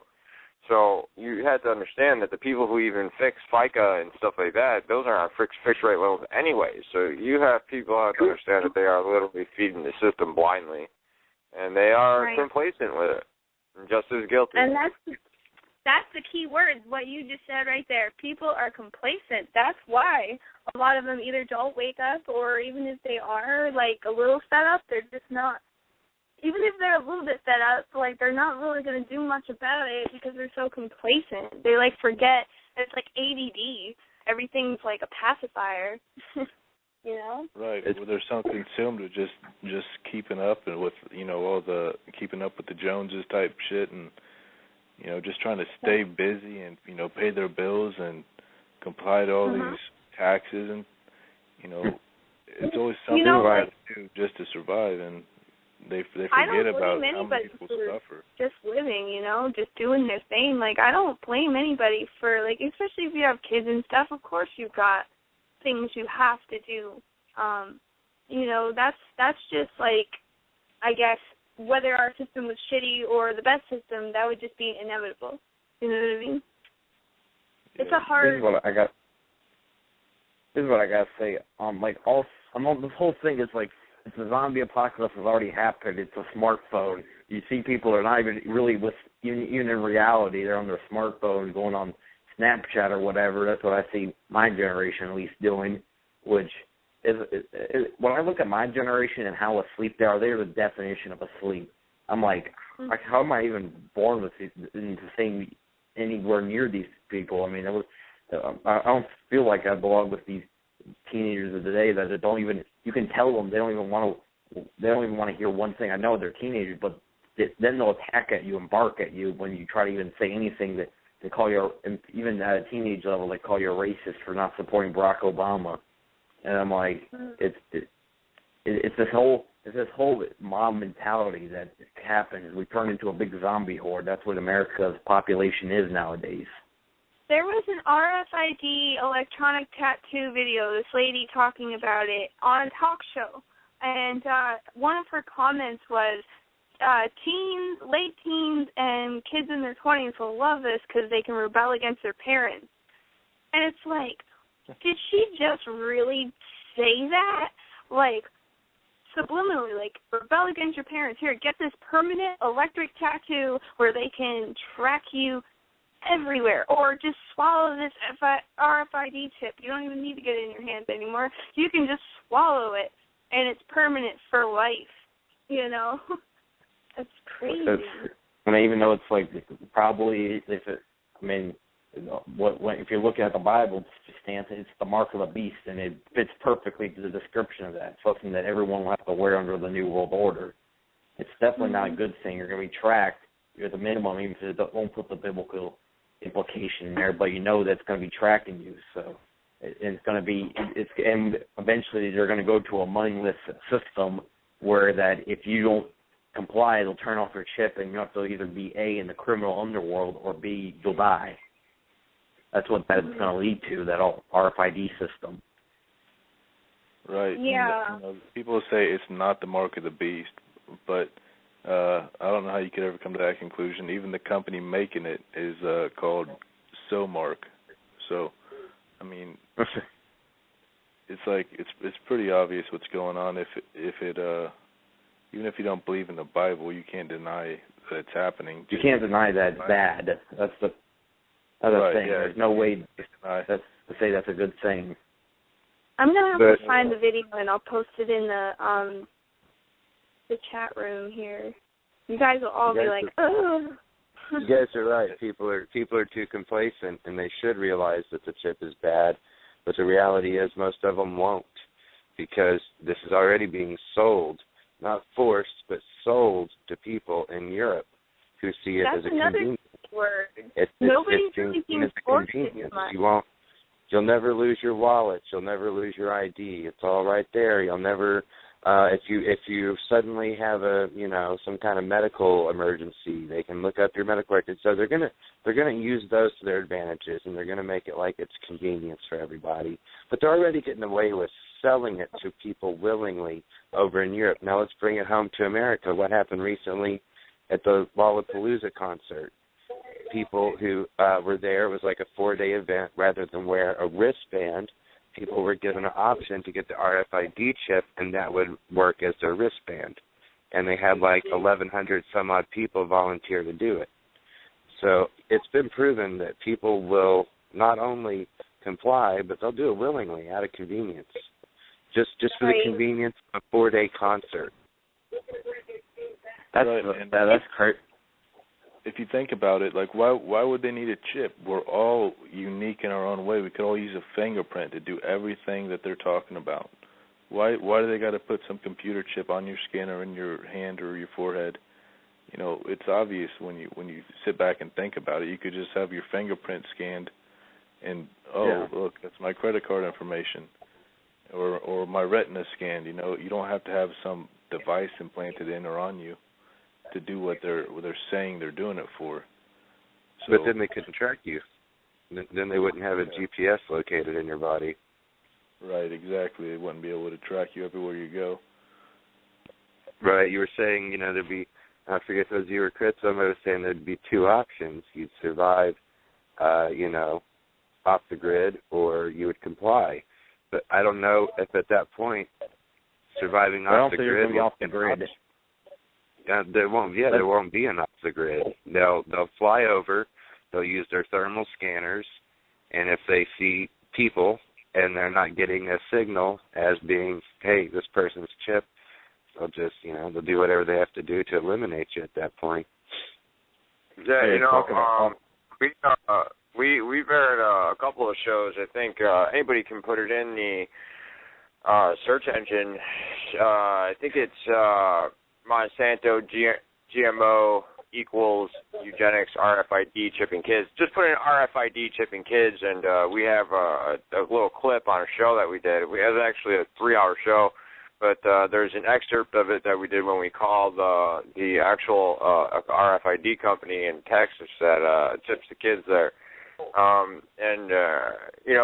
There's so much, like I could, literally the shows that I have before, I've had, plenty of shows I've dedicated, completely through how people are even non-complacent with the RFID chip, such as, when the Obamacare first kicked off in 2009, I believe it was, one of the first things he did when he came into office was actually sign that bill. We've been paying taxes for that, well, not me because I'm not a slave, but people have literally been paying taxes for that bill for the last, 4 or 5 years now, since, 2009, but with that came the Schedule II devices that they were implanting, and about 1,000 kids, I think, and about 4 out of the 1,000 had an allergic reaction to it. This is how we know that they were actually doing this, and Florida was the most popular one. But we did have a couple callers. I don't know if you guys want to take them, but if you want me to, I'll patch you guys through. Yeah, why don't we can you play a song real quick so we can take a break? Yeah. Give me one second to find the song here, but yeah, go ahead. Well, let's talk about. I have a really good point. Is like going off the. I remember I was thinking this whole Agenda 21 sustainability thing. What it's going to do is going to make big portions of the rural areas considered, not suitable for humans. Only animals can live here or whatever. So they're going to make this big portion of the rural area pretty much keep most people in the cities and suburbs, and so there's not going to be much of being out off the grid. You're going to be pretty close to a city and suburb. I'm pretty sure those places that out there in the middle of nowhere aren't going to be there to live in. All right, well, you know what? Hold on, real quick. Let me. The host wants to go to break, so let's. 4 minutes and 20 seconds. We'll be back. All right. Okay.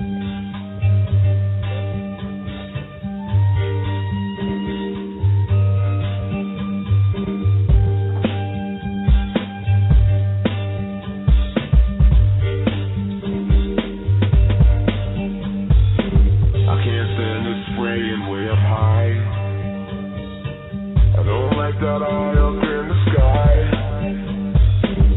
I'm not the type of guy to pry, but I must know the reason why.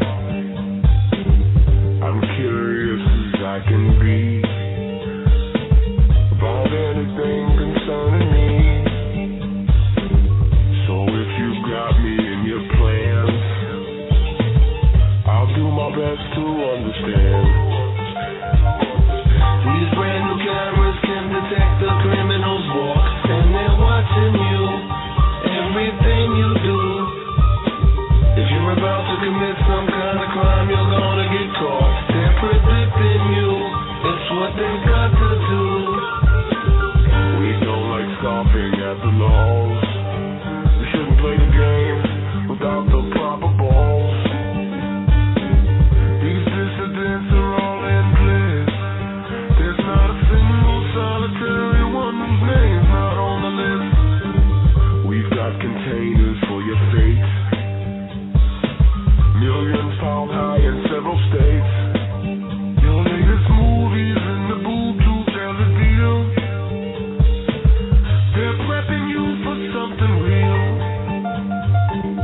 These brand new cameras can detect the criminal's walk, and they're watching you, everything you do. If you're about to commit some kind of crime, you're gonna get caught. They're predicting you, that's what they got to do.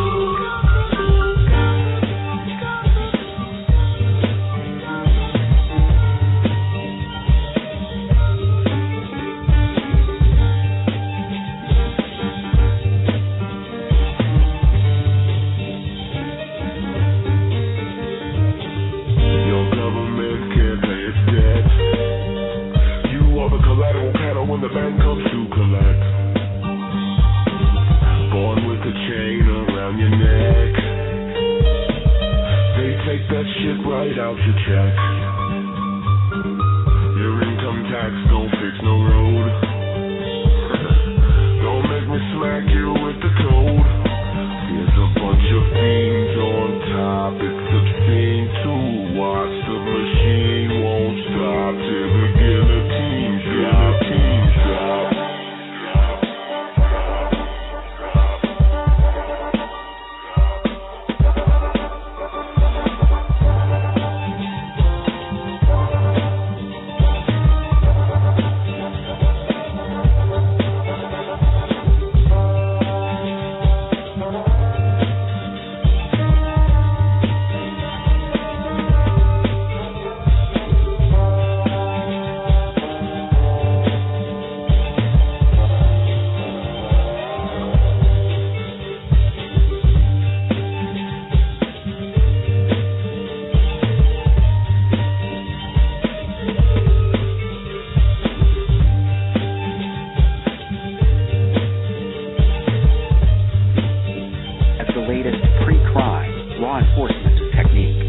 Message to the criminals is the police are observing you, the police are recording you, and the police are responding.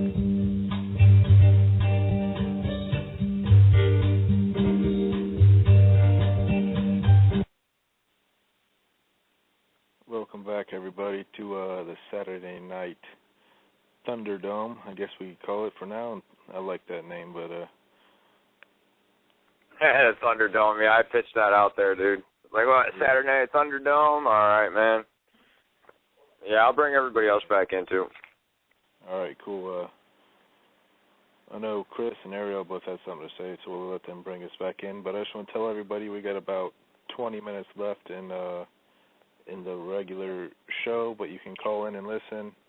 We'll give the number out before the show's over. So the number's 805-830-8329. Again, if you're listening, and show goes out 805-830-8329. The show will go out here in about 18 minutes. So 805-830-8329 is the number to listen to Studio Hour in. And we do have 2 callers. We'll get to you guys in 1 second here. But Ariel and Chris, you guys are live. I don't know if you still wanted to go into what you guys were discussing before we went to break. But if so, go ahead and do so. And then I'll bring in Tattoo Works and a couple other people. I wanted to just say what he had said before the break had cut into a lot of people, when they think of sustainability, they think rural areas, like people living in rural areas, but actually what it is urbanizing the world.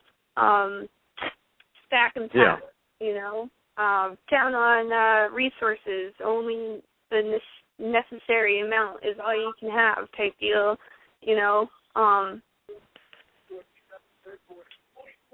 Yeah, well, that's what the thing is when they what they're going to think is the best way to do that by cutting down on resources and stuff is probably packing everyone into these bigger giant cities, and by doing that, and it's also as I mentioned before, their whole plan in the New World Order is going to be a fascist government, which means they're going to have excessive military control and stuff like that in the cities that they have, and they don't want people living outside of it.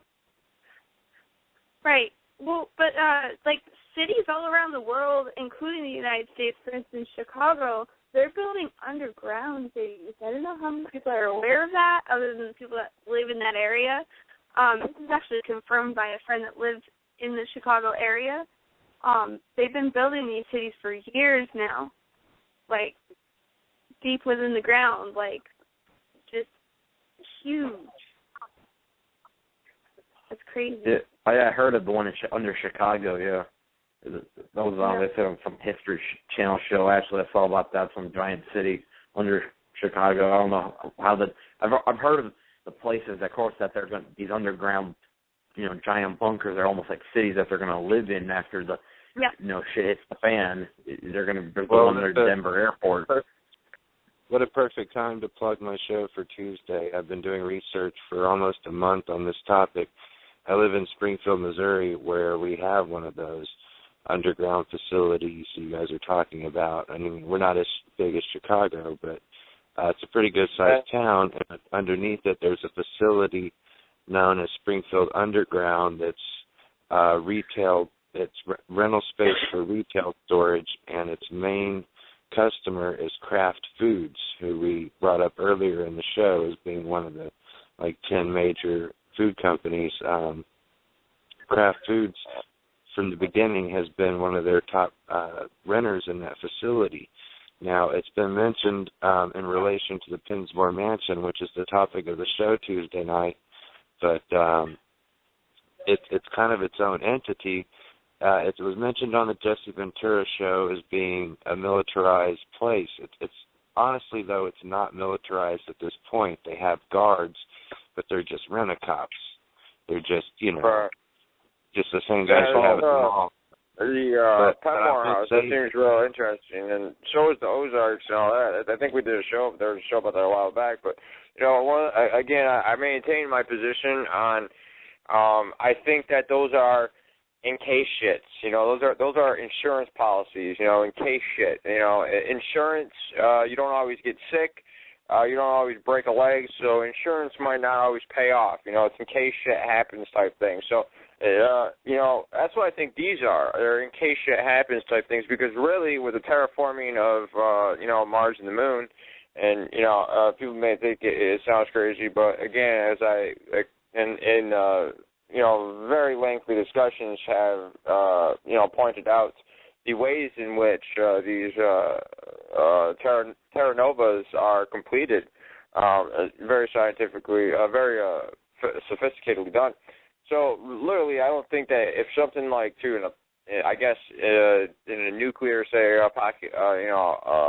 apocalypse or nuclear change to the Earth and its atmosphere, regardless of where you are underground, I mean, yeah, you could probably form a couple generations down there, but again, that would die off. You would have to be sustainable elsewhere. So, literally that would be their backup. But you guys have Chris Polar White in the Tattoo Works here in the chat room that been looking to get in for the last few minutes. If I can bring him in.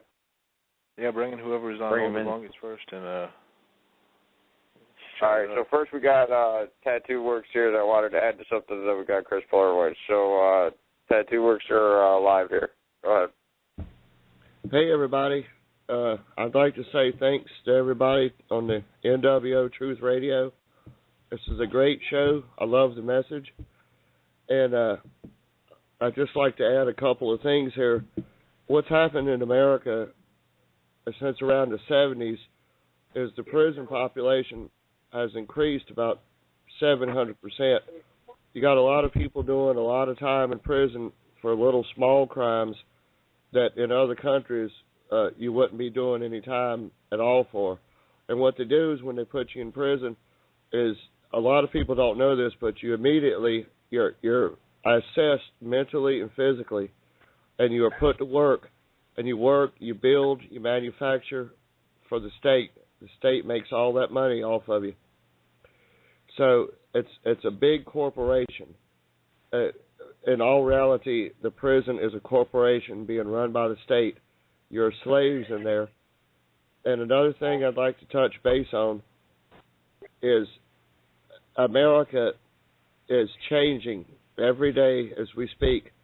It's changing, and in a way that a lot of people that are awake can see what's going on, but people, the normal people, the sheeple out there, they think it's for the good, when in all reality it's not for the good, it's for the bad. Just like you was talking about earlier, everybody going around texting all the time on these smartphones. People are worried about the chip. Well, you don't have to get a chip. If you've got a smartphone, they've already got your name, your number, your social security number.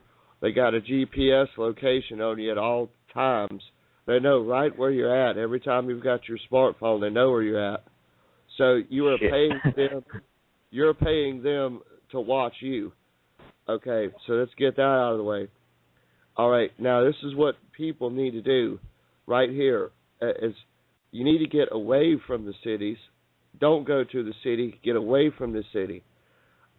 I don't even have a cell phone, period. I have a house telephone. I've moved way out in the country. I heat my house with a wood stove. I have electricity and internet. And my bills are so low, it's less than $100 a month for me to survive. Your ID card, your credit card, your bank account, you've got to just learn how to live your life being like a nameless, faceless person. Everybody out here, they're running their whole lives up with debt on credit cards. They're buying things they don't need with money they don't have. Probably about 70 or 80% of the people are working less than the living wage, and just look at your average person's cell phone bill. It's up to about $60 a month now for just a little telephone you can carry with you. 20 years ago, the only phone we had, if you needed to use the phone, you'd stop at a payphone somewhere, or you'd ask somebody. You'd go in a store somewhere, ask somebody, hey, I need to use your phone real quick. It's an emergency. We need to get back to those days. People is going to wake up and realize of what's happening to us here. It's a lot of manipulation created by the government to be put in people's minds over the television and the radios.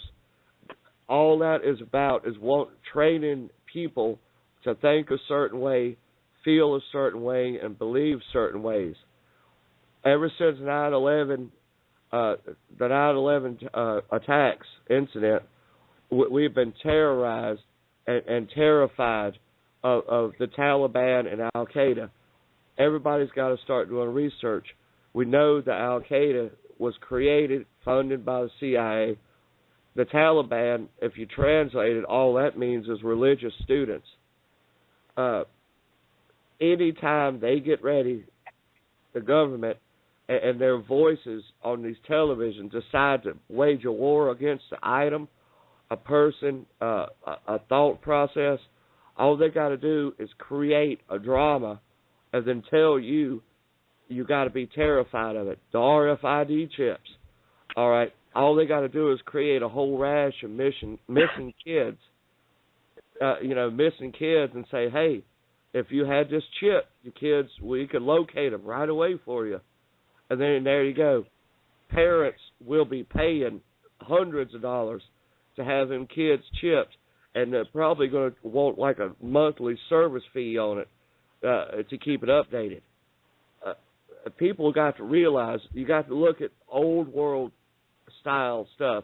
The Amish people, the way they live in Mexico, the way they live in South America. We're going to have to just get away from all these fancy cars, TVs, radio. We've got to keep the internet. We love the internet, but at least we have control over what we can say on it and who we communicate with. It's not dictated to us like a television set is. And in order for us to keep our sanity and our beliefs and who we are as people, that's the only way we've got to do this. And all right, everybody. Thank you, NWO Truth Radio. And if you don't know, I'm Mercury Cinnabar on Facebook. I know that there's a few people on here I'm friends with, and I just want to say thanks to everybody, and it's nice talking with you. Hey, thanks for the call, man. And I can definitely validate what you're saying about the prison industry, man. The prison industry complex. It's all there to, for money and to exactly how you said it. You go and you get classified, and you get put to work. And you make shit that goes out with the proudly made in the USA sticker right on the package. So when you see products made in the USA competing with Chinese products, it most definitely or most likely came from one of these prisons. And we had another caller, Brandon, correct? Thanks for the call, Mercury. Yeah, Brandon's in the screening room right now, but we do have another caller from, let's see here, 562 area code. We can bring him in real quick. He's been on hold for about 10 minutes, and then we got a couple other callers after him as we go into studio hour. Yeah, make sure you break in with, or I will, before the studio hour begins, and give people the number one more time. Definitely. We got about just over 6 minutes, so I'll break in before we get into that. But I'll bring this caller in real quick. Thank you. Welcome, caller. You're live. 562. Hey, how you guys doing tonight? This is Chris, Polar the White. Glad to be on there with you guys. Again, it's been a while. And thank you guys. Like I said, always enjoyed your show. And last caller in there, Tattoo Paul, and he put a lot of good points out there. It was good to have him in there. That should have been probably the ending call right there, but I kind of wanted to touch a little base on that, the prison industry as well. When he was, it was Brandon, right, that was talking about the CCA and how they got contracts with the government. I remember doing a little bit of research into it myself and looking at it that, like, based on the contract, that because, yes, they needed some money, the government was willing to go ahead and sell off the prisons. But within the contract, they have something stated to where the government has to fulfill the deal because they are contracted that 90% of the beds or cells have to be filled.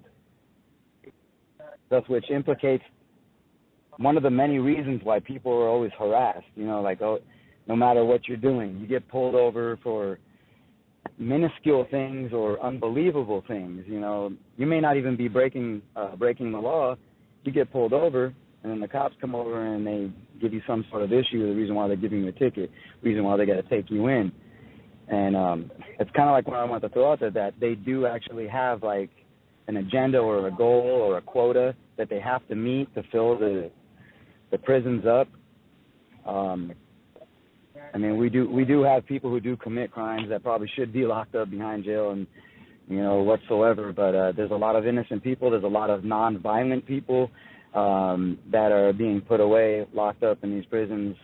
You know, they're there with murderers and rapists and such, that it's mind-boggling. I'm kind of like bewildered with the situation that's going.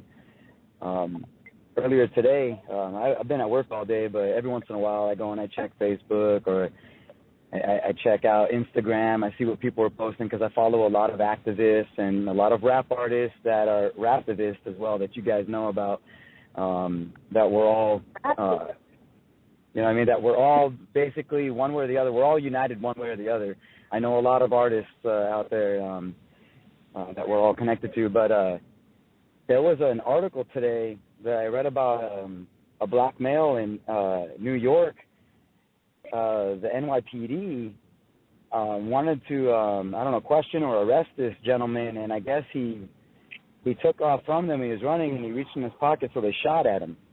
And they ended up shooting two bystanders. And shooting the two bystanders, when they got this guy arrested, they took him to court. The prosecution is pushing some sort of assault charges against him, saying that he created the situation, and now he could be facing up to 25 years because it's a felony, although he was unarmed. The police did the shooting, and now two other people that were not involved but were there were hit by the police officer shooting, and this gentleman being the one who's going to be reprimanded and disciplined over it. The police state is real. I'm sure that everybody here who's hosting, people who are listening, are very well aware of that. I think there's some way we got to come to a solution to be able to try to help each other out of there. I mean, I don't know all the answers. I listen in every once in a while when I can on the show. I do research on my own. I do music myself. I'm trying to implement everything that I'm learning and try to put it in there and become better and better every time that I start to do a new track. So that way, because I live in California, and a lot of people here, they want to hear all that other stuff that's on the radio that's really, it's not really promoting anything positive for growth, for humanity and unity with people, but I want to be able to try to do that. So I just really think that we really do need to, address the issues as you guys are doing on the show, but also get it out there to the public. Like I try to do too. I try to talk to people about it, and a lot of people just think it's like going into that whole teenagers being on cell phones, even adults. I got a smartphone. You know what I mean? I was like, yeah, I think about that all the time. They're tracking me. They know everything I do and say. Right. Hey, Chris, I got to jump in here real quick because we got 60 seconds before we go in the studio hour. Anybody listening out there that's listening, if you want to call in and hear the third hour that we're going to have in the studio, we'll probably go over in there a little bit. It's 805-830-8329, and you can go ahead and call that number. You don't have to press 1 or anything. You can just catch us going into overtime. But otherwise, the show is going to end for anybody that has the link pulled up as if you're listening on the internet, the show is going to end here in about 30 seconds. So, like I said, you can call that number, 805-830-8329, and you can check us out in the studio hour. And please continue, Chris. Well, that's fine. I only got 30 seconds or less, so this is Dennis, right? Yeah, it's good to hear from you, man. By the way, I meant to say that when I got you on. It's been a while. Man. Everybody just listen to what he just said. Call in if you're listening on the internet and couldn't get in just like I was. I was on the internet earlier. I had to call in, so call in there. Do I have to call back in, or am I good right now? Can I No, you're good. Anybody on the line right now is good. Again, that number is 805-830-8329. You can just go ahead and call that, and you'll be able to listen. But at this point, we're already in overtime. We just went into overtime. So everybody on the line right now is good, and we have a whole studio hour here where we can continue this conversation. So carry on. Sounds very good, man. But yeah, like I was saying, I think that, we need to find a way to get down to the community and actually get them to listen. A lot of people don't want to break the normality of what they're used to, you know what I mean? The television, the music, just the way socialization is. Everybody's so comfortable with it, and they're scared to, like. Yeah, I hate to jump in again, but the other night, I guess it was Brandon's show or my show, I'm not sure, but James Ward actually had a good analogy where he was talking about, this, I guess it was a monkey in a cage or something, and the monkey was holding on to this. Can you explain it better, James? Because I'm probably not going to be doing justice to what you were saying. In the jungle, they use this method where they cut a hole in a tree, hollow it out a little bit, and they put almonds inside, and they do it to catch baboons or kill them. And the baboon will stick his hand in the hole where they've hid some almonds and make a fist around the almonds. But he won't let go of the almonds, even as the men come up and club him to death. And, that's the way society is. Everyone's holding on to these almonds that they feel like they got to have. And they're about to get clubbed, man. It's encroaching every day. And yep. To the death. Yeah, that's people. Yeah, I was going to say, man, earlier you were talking about that shooting there where the cops, the person's blamed for the cop shooting and stuff. It brought me back to a second to the Empire State Building shooting there where the cop opened fire on some guy. I don't know exactly what the situation was, but it was so messed up to see. There's actual video out there, and I saw the footage when it happened. And it's so messed up because a police officer trying to apprehend somebody, and he flees. He turns around, he goes runs into a crowd of people, and the cop draws his service pistol and he starts firing into the crowd of people to try and hit this one dude. It's the most absurd thing in the world. But right. I mean, the length that these people will go through and the justification that they get for doing what they do is absolutely it just defines what type of society that we're in, this day. So. It's uncalled for. When I read that article today, I was thinking to myself, I was like, how could this possibly happen? How could, no matter what color he is, but I do believe, that color has an issue when it comes to government and law.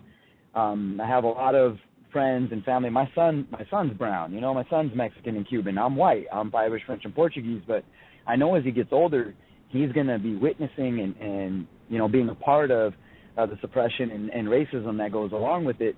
But beyond that, it drives me crazy to understand, like, how could we sit back and see these things happen that our own judicial system can go ahead and try to prosecute and push a guy that he's unarmed. He's not even firing back at the police, but the police are shooting at him, and then they hit two innocent bystanders.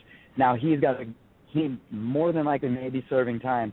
I don't know if they actually charged him and sentenced him, but they will. I mean, that's wild, man. That is so wild. You know what I mean? Like, yeah. But it shows to me the way they want to put fear into people. I try to look at everything. What it shows to me, it shows to me the lack of responsibility of the average American inhabitant. Again, people will go as far as to equate themselves as a modern-day slave to go and call themselves a citizen. I'm an American citizen. I have rights. As a citizen, you have no rights. You are under contract. Well, citizen, you're a corporation. You have no rights. So, again, and even if you wanted to exercise your rights as a citizen, then you would have to do that under a corporate status. And what average person knows anything about law, let alone corporate law, to operate in a corporate capacity? So, it really begs the question of the way that we've allowed the consensus of our reality to be constructed is complacency with these crimes. So again, consistently. Not saying that anybody was doing this, but what I'm saying is that I think as a whole, to continuously sit there and attack or blame government for it, or to bring the argument to the discussion of government, I think you're right. I think that we have to also, look at, the system and look at it as how we've allowed that to be constructed. Again, the Constitution is something that's there for the government guidelines of the government to act within and follow within. When they operate outside of that, it is up to the people to use that Constitution to hold these people to their crimes. We don't do that. Therefore, we have neglected that responsibility, that civil duty as an American inhabitant to govern the governance. Instead, we allow the governance to govern us. So it really speaks magnitudes on the state of mind that everybody is in. This sort of baby, baby me type mind. It says it best. I think John Singletary said it best in the beginning of the movie Baby Boy, of how the how man will take somebody and they will allow that person to feel subservient under anybody, even in a family structure, to that of their mother or something. And this is where you got the Freud psychology from, the Freudian psychology, which no longer inherits to nowadays psychology because of the fact that most of the things like he would state about like the phallic state and stuff like that happened. People have to remember especially when people are discussing this with them, because a lot of doctors will try to use that as some sort of ploy to parents for whatever reason. But my point is that people have to remember that this happened at a time of very unsanitary conditions in the household, especially with that of toilets. So, it wasn't like toilets were perfected at the time of Freudian psychology. So, of course, when you have 18 fucking kids going into a receptacle that's, first of all, not sanitary to be going in any fucking ways, so that's where you get that sort of phallic Freudian structure from. And again, I think that these type of things hold us subservient to, I guess you could say, a democratic type of state. And that has progressed into a totalitarian corporatocracy that is made out of that democratic state. But again, it's more of a totalitarian democracy inside of a corporatocracy than it is anything else. The people that claim that they are citizens and are in fact corporations, I think, speaks to that magnitude. Sounds very good, man. Speaking on that, because obviously we have this show here. We have people listening in. We have people communicating all the time, Facebook, other venues of contact. What we're doing here, of course, we're trying to enlighten each other or awaken each other or just dispose the information, like put it out on people. And maybe this would go into a topic for a whole nother show, but I've been contacted by other people, like when I'm like, yeah, revolution and such, you know what I mean? Because a lot of the music that I listen to, a lot of these people are revolutionists, raptivists and stuff. And some people would tell me like, no, it's peace and love, and I understand. Even the raptivists I listen to are talking about peace and love. But we know that, I don't know word for word, but what JFK had said, that if you don't allow a peaceful protest to exist. If you don't allow peaceful revolution, you make violent revolution inedible. Thank you very much. Thank you. How do you feel on that? And I'll touch base on that, and then you can go ahead and take other callers or continue on. But how do you feel about that? Because I'm kind of like in between that. Like I want peace, man. You know what I mean? I really want peace, and I want it for all of us. And I even want it for those assholes who are fucking the goddamn, world over. But if it came to peace, they would be united with us, and they finally realize what they're doing is wrong.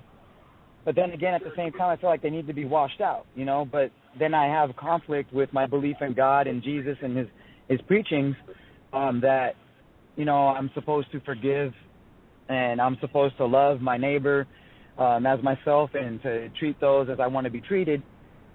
But at the same time, sometimes I'm like... I'll tell you something right now. A viable revolution is not going to happen through protest or violent protest or even occupation. It'll come through a viable revolution, a viable revolt of the people will come from knowledge as that being their weapon. And what I mean by that is, again, it comes down to responsibility. People do not understand, literally, the foundation of this country when it was built, all right, there was, a structure to say that, they must have known, our forefathers had to have known that this was going to happen one way or another, because they wrote things like the Constitution of our flag. Too. The Constitution of our flag gives us that right to, again, it doesn't even have to be, as they state in the Constitution, to go, and occupy the Senate or what have you, but people could start off, if everybody was educated, they could start off at their local sheriffs. They could just go down to the sheriffs because they're the highest elected officials in the land. You could simply say to them, we're not taking any more government funding or, any more, government prostitution through this county. It's not going to happen. Again, if you did county by county, you're going to cut that system off real quick. So make a you would real have big to get impact. people into the sheriff's office that are not owned by that corporation, so they would have to be the average person. That's a good way to start, but again, it comes down to each person claiming their own responsibility and saying, hey, I can live this life without having to hurt somebody else or infringe on anybody else's rights. So why would I want those infringed on me? Why would you want to have the right to not pay taxes infringed on you in order for you to pay taxes? Or why would you want to live in Nazi Germany where if you, like I said, if you forget your license while you're going to the store, if you forget to pay your insurance lapse, there's hey, 9-to-5er, there's your night in jail right there. That's what you're paying. That's what you're paying for. You know what I mean? So it comes back to people being responsible. And what I mean by responsible is knowing what our options are as far as what our forefathers have provided for us. They knew an infiltration had happened of the government, and they knew that it would take hundreds of years for that infiltration to fulfill, and it has. A puppet state doesn't just kind of happen overnight, and we have that de facto government. We don't have a de jure government. We have a de facto one. So, again, and that's because the people do not act in a de jure capacity. They're not acting for themselves. And for the betterment of, again, for themselves. They're not acting in the benefit of themselves. If they were, then when, this would have stopped a long time ago, the procedurement of having somebody like the CIA or Homeland Security go on television, or even the president, and say, this is what we're going to be doing to you people, and for everybody to be, compliant with that is also complacent in that activity of treason. So therefore, that, these people who bind together and say, I'm a Democrat, I'm a Republican, they are just as guilty as these crimes as the people that they got before. I know, that's right. so true, man. I just want to cut in there and say about on the revolution topic or revolt, I don't agree with occupying anything, but we need to serve justice to people guilty of crimes against humanity and, against ourselves. But the Bible says to forgive anyone who's truly repentant. So, they could do their prison time or they could lose their heads, in my opinion. But, it'd be up to them. But I guess, you got to be careful on how you do it, because you don't want to go up there with or go anywhere without a game plan and the proper paperwork, I guess. But because everybody in the federal government, from politicians to the entire legal system, they're all guilty of treason. So that's easily provable, and it's through common law. Fraudulent documents were forced to sign, made to believe their requirements. So, I agree with Brandon that it's gonna take hold in a local environment, but I think it has to be a nationally witnessed event for people to really get off their asses and start making moves. That's my opinion on it. So, Well, look, make a comment on that. Is like my comment on that. Like you hope for a peaceful revolution. You don't want it to get whole, murderous blood spilt everywhere. You hope that's the way it goes, but that's very unlikely. I don't know.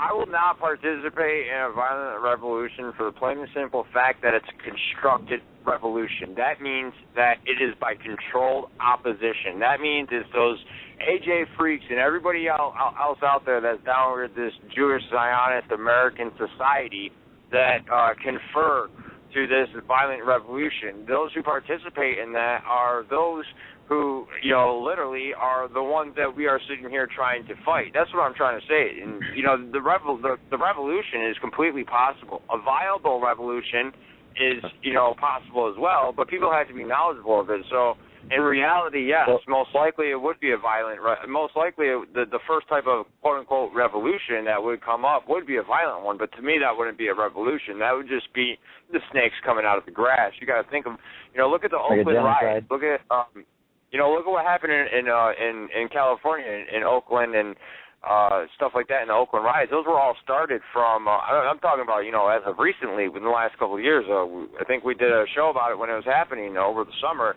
the riots in Oakland, California, and they were started by riot starters. People who would go in there, people who go into hot zones, just people who are protesting or whatever.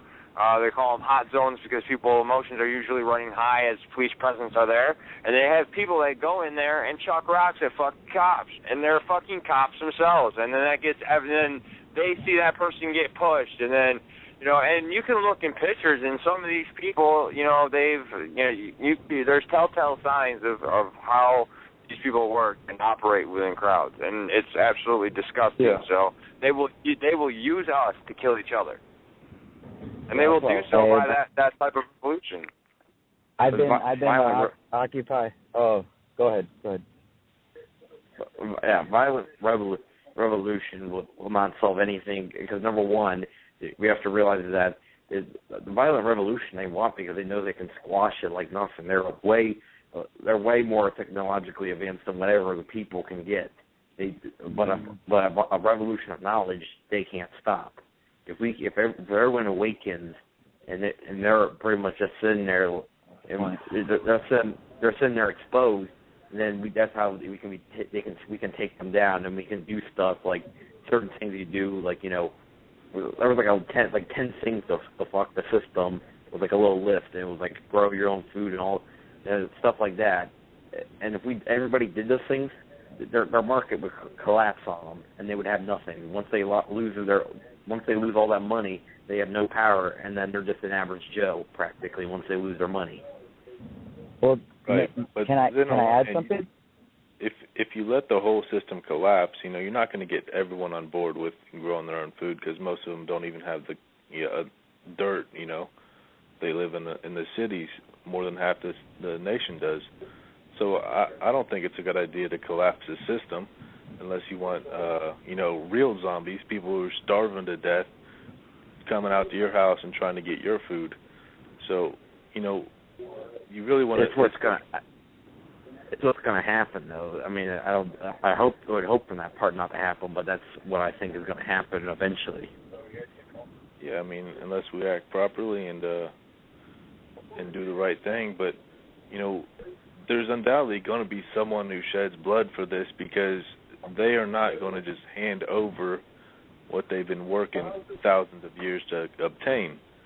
So, I wouldn't go with the intent to create violence or, promote violence, but you have to understand that something violent will happen, and it won't be us who pulls the trigger.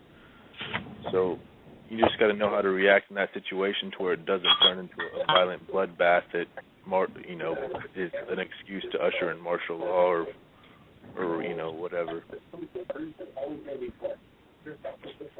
So the caller, he had something to say? Oh, well, I was going to ask or to add to and say, within a situation, one of the points you made is money.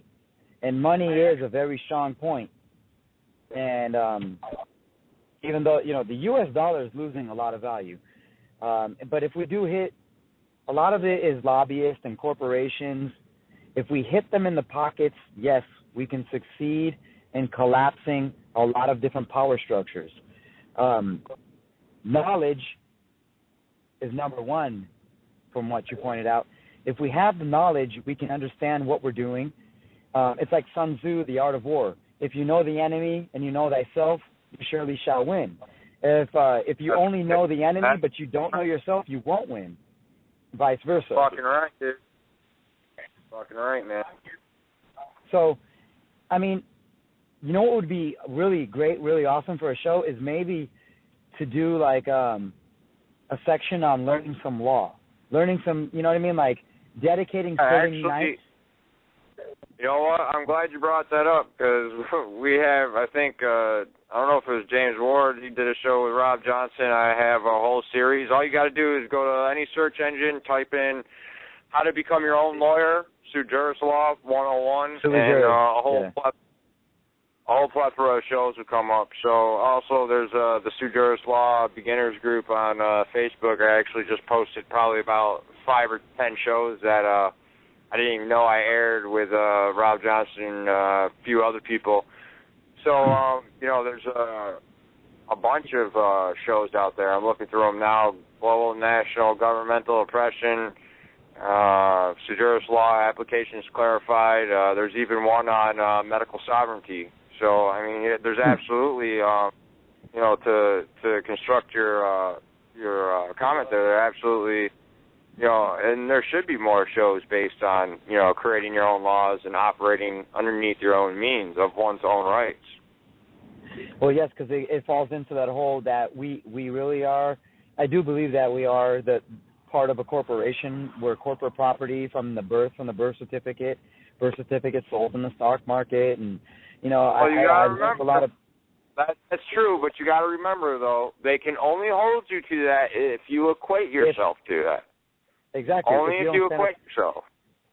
You know what I need to do? I need to talk to you personally, inbox or something, or over the phone. But I had a creditor, and it's for Bally Fitness back when 2001, and I had an injury I sustained, so I had surgery, so they couldn't charge me anymore. I sent them the information, they released it. And they said, okay, we won't bother you anymore. Hold on a second. When you say you had surgery and you sent them something in, was that based on, like, your disability? Like, were you on Social Security or something? No, I sent them the information showing and proving that I had surgery so I could no longer go and work out at the gym. Because they're trying to get me for, like, $982. And I basically, at that time, back in 2001, I was like, well, I can't keep continuing to go to the gym because I broke my clavicle and I just had surgery, so I see no reason to go back to the gym. I was under contract, though, for like a 2-year contract under my son's mother and I, and I had to stop going. She was pregnant. She stopped going. I stopped going because I ended up breaking my collarbone outside of the gym, and it was a collection agency that started calling my house. And I told them, look, I can't do it. I was like, this is what happened. They said, well, do you have the proof? I said, yes. I sent it to them. They go, okay, it's no problem. I haven't heard from them in 13 years, 12 years. I don't know what the hell Obama did, man, but all of a sudden I got Verizon coming after me from 2001. I got Bally's coming after me with collection agencies. My dad, who's the ex-Air Force, who's taught me a lot ever since 9/11 happened, he told me, and he's the one who woke me up, okay?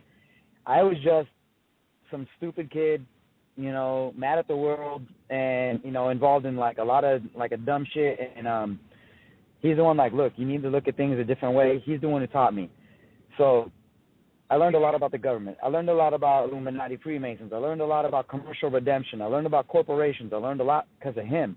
And I did my own research and this and that. But my dad had found a way to take your rights and stand up with them against, so far, third-party contracted people. And they sent me a bill near the middle of November. I took my dad's paperwork that he put together and I mailed it to him. And basically, it's all legal, documented stuff. But basically, what it says is, don't call me no more. Only deal with me through mail. And you're dealing with me fraudulently. We do not have a contract together. And I sent that out to him, and I sent it to him certified request mail, or was it certified response request mail? Yeah, I just got a letter. I got you. Yeah, I just got a letter yesterday from the SRA. That's their acronym for their company name, saying, due to your dispute, we are no longer going to pursue you. We are closing your debt, and we have updated the files. Now I know I still have 72 hours to respond back to him, because it's 3 strikes you're out, because I know how the courts work. I know it's all corporations. I know that. I understand that, but I'm still trying to find out how to stand up, use my sovereignty, use my rights, and give, and be the person that God made me, and push it back to him. So I got to talk to you about that, kind of like inbox wise, personally, because if they dropped your case, then you don't have anything to worry about. It seems like you stated, it seems like they didn't address all the topics, because they do have to remove me from check systems as well, and they did not mention that. And it was not from the CFO, the chief financial officer. It was from an office manager that responded back to me. So I showed that back to my father, and he's like, well, let's send it back to him. So I mean, that's a whole different subject, but you know what I mean? Like, yeah, sure. I mean, dude, if if you're friends with Dennis or someone on Facebook, man, or anybody else on here, dude, get a hold of them. They'll shoot you my information. You're more than welcome to give me a call or whatever. It's Brandon, right? Yes, sir. Brandon, we're already friends. Oh, are you? We are. Oh, my bad. Yeah, no, I'm okay. I'm Christopher Barlow. My rap name is Polar. It's Polar the White. All right, just hit me up with an IM, man. Hey, send me an IM, just saying what's up or whatever, dude, and I'll send you some information on that, and I'll add you to a group here. But yeah, I think man. I'm already in the sewage areas too.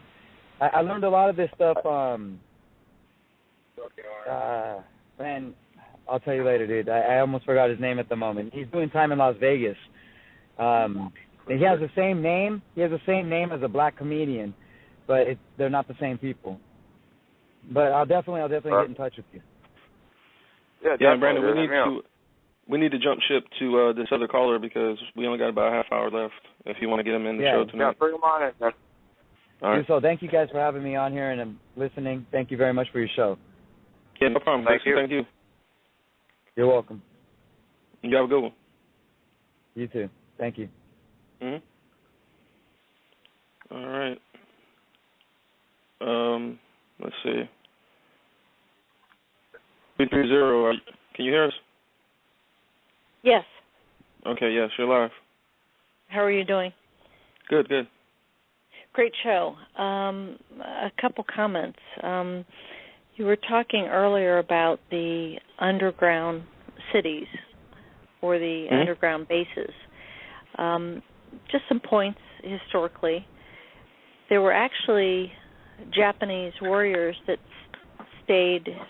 They were never found, and they were actually hiding 40 years after the war ended, not knowing that the war had ended.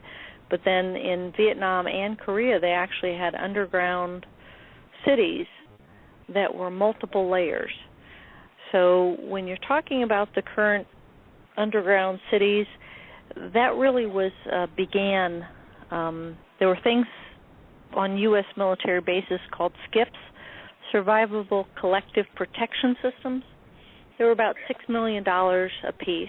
There were 32 of them on one base, and they were virtual miniaturization of what now you're seeing under Denver and other bases. But it really began in the drilling process under the English Channel, which is way below the English Channel, and across the world these things are being populated. So it's not that they'll just stay under for possibly 30 days or more. It has multiple layers much farther down than most people know, and it has a much greater history. So comment on that. The next aspect is You may want to look up or have your listeners look into the Himmler, Hitler, Eichmann studies.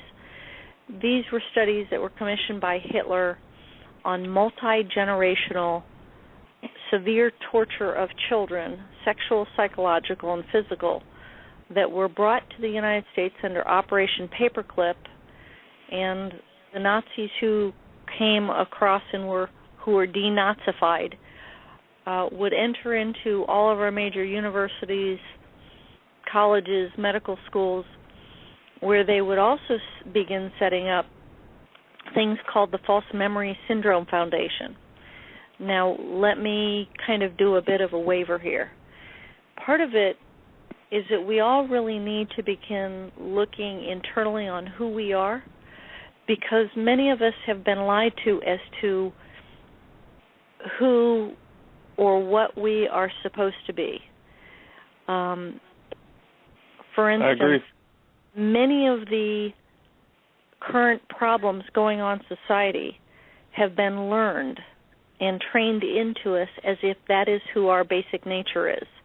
And yet if you were to go back and look at toddlers or infants that play together, they can play very harmoniously together, and yet as they're developed, they're trained that they can only be sexually inappropriate with each other. The importance of the Himmler-Hitler-Eichmann study is that it was about that if you brutalize children under the age of 5, psychologically, sexually, or physically, that you could develop benefits. Now, this is based on the criminal that did this. You could develop children with a long-term potential of harming those children through manipulation, force, and coercion to do things under mind control that they would never do. So if they were good and decent children, that they would do horrific things, but it was only through ongoing severe trauma and abuse. And some of the basic things were they would become suicide bombers, they could be snipers, they could be spies, they could be entertainers, and they could be sex slaves. Right. Many men, and again, the False Memory Syndrome Foundation, that is a pro-rape and pro-domestic violence or pro-violent organization.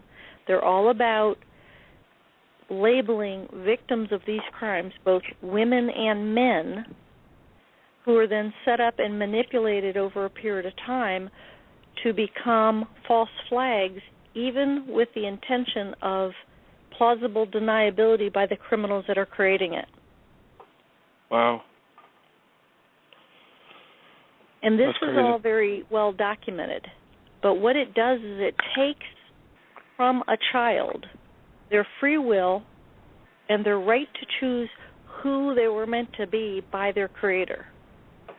The most prolific case of this is the Frank Olson, the MK Ultra, the particular one of the sexual studies and violent physical abuse took place in Montreal. I forget the doctor's name, but that would be Ewan Cameron and McGill University.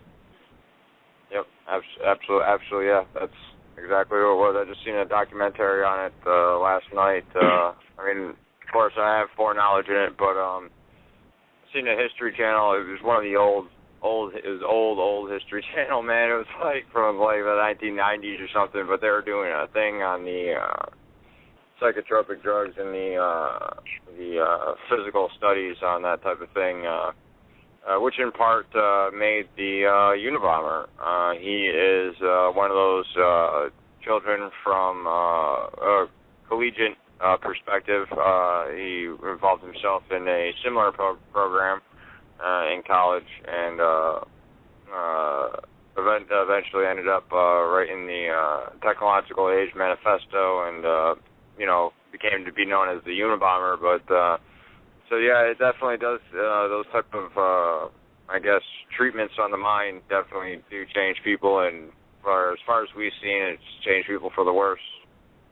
Right. Charles Manson and Sirhan Sirhan were both mind control slaves, but also so was Marilyn Monroe, Jane Mansfield, Britney Spears.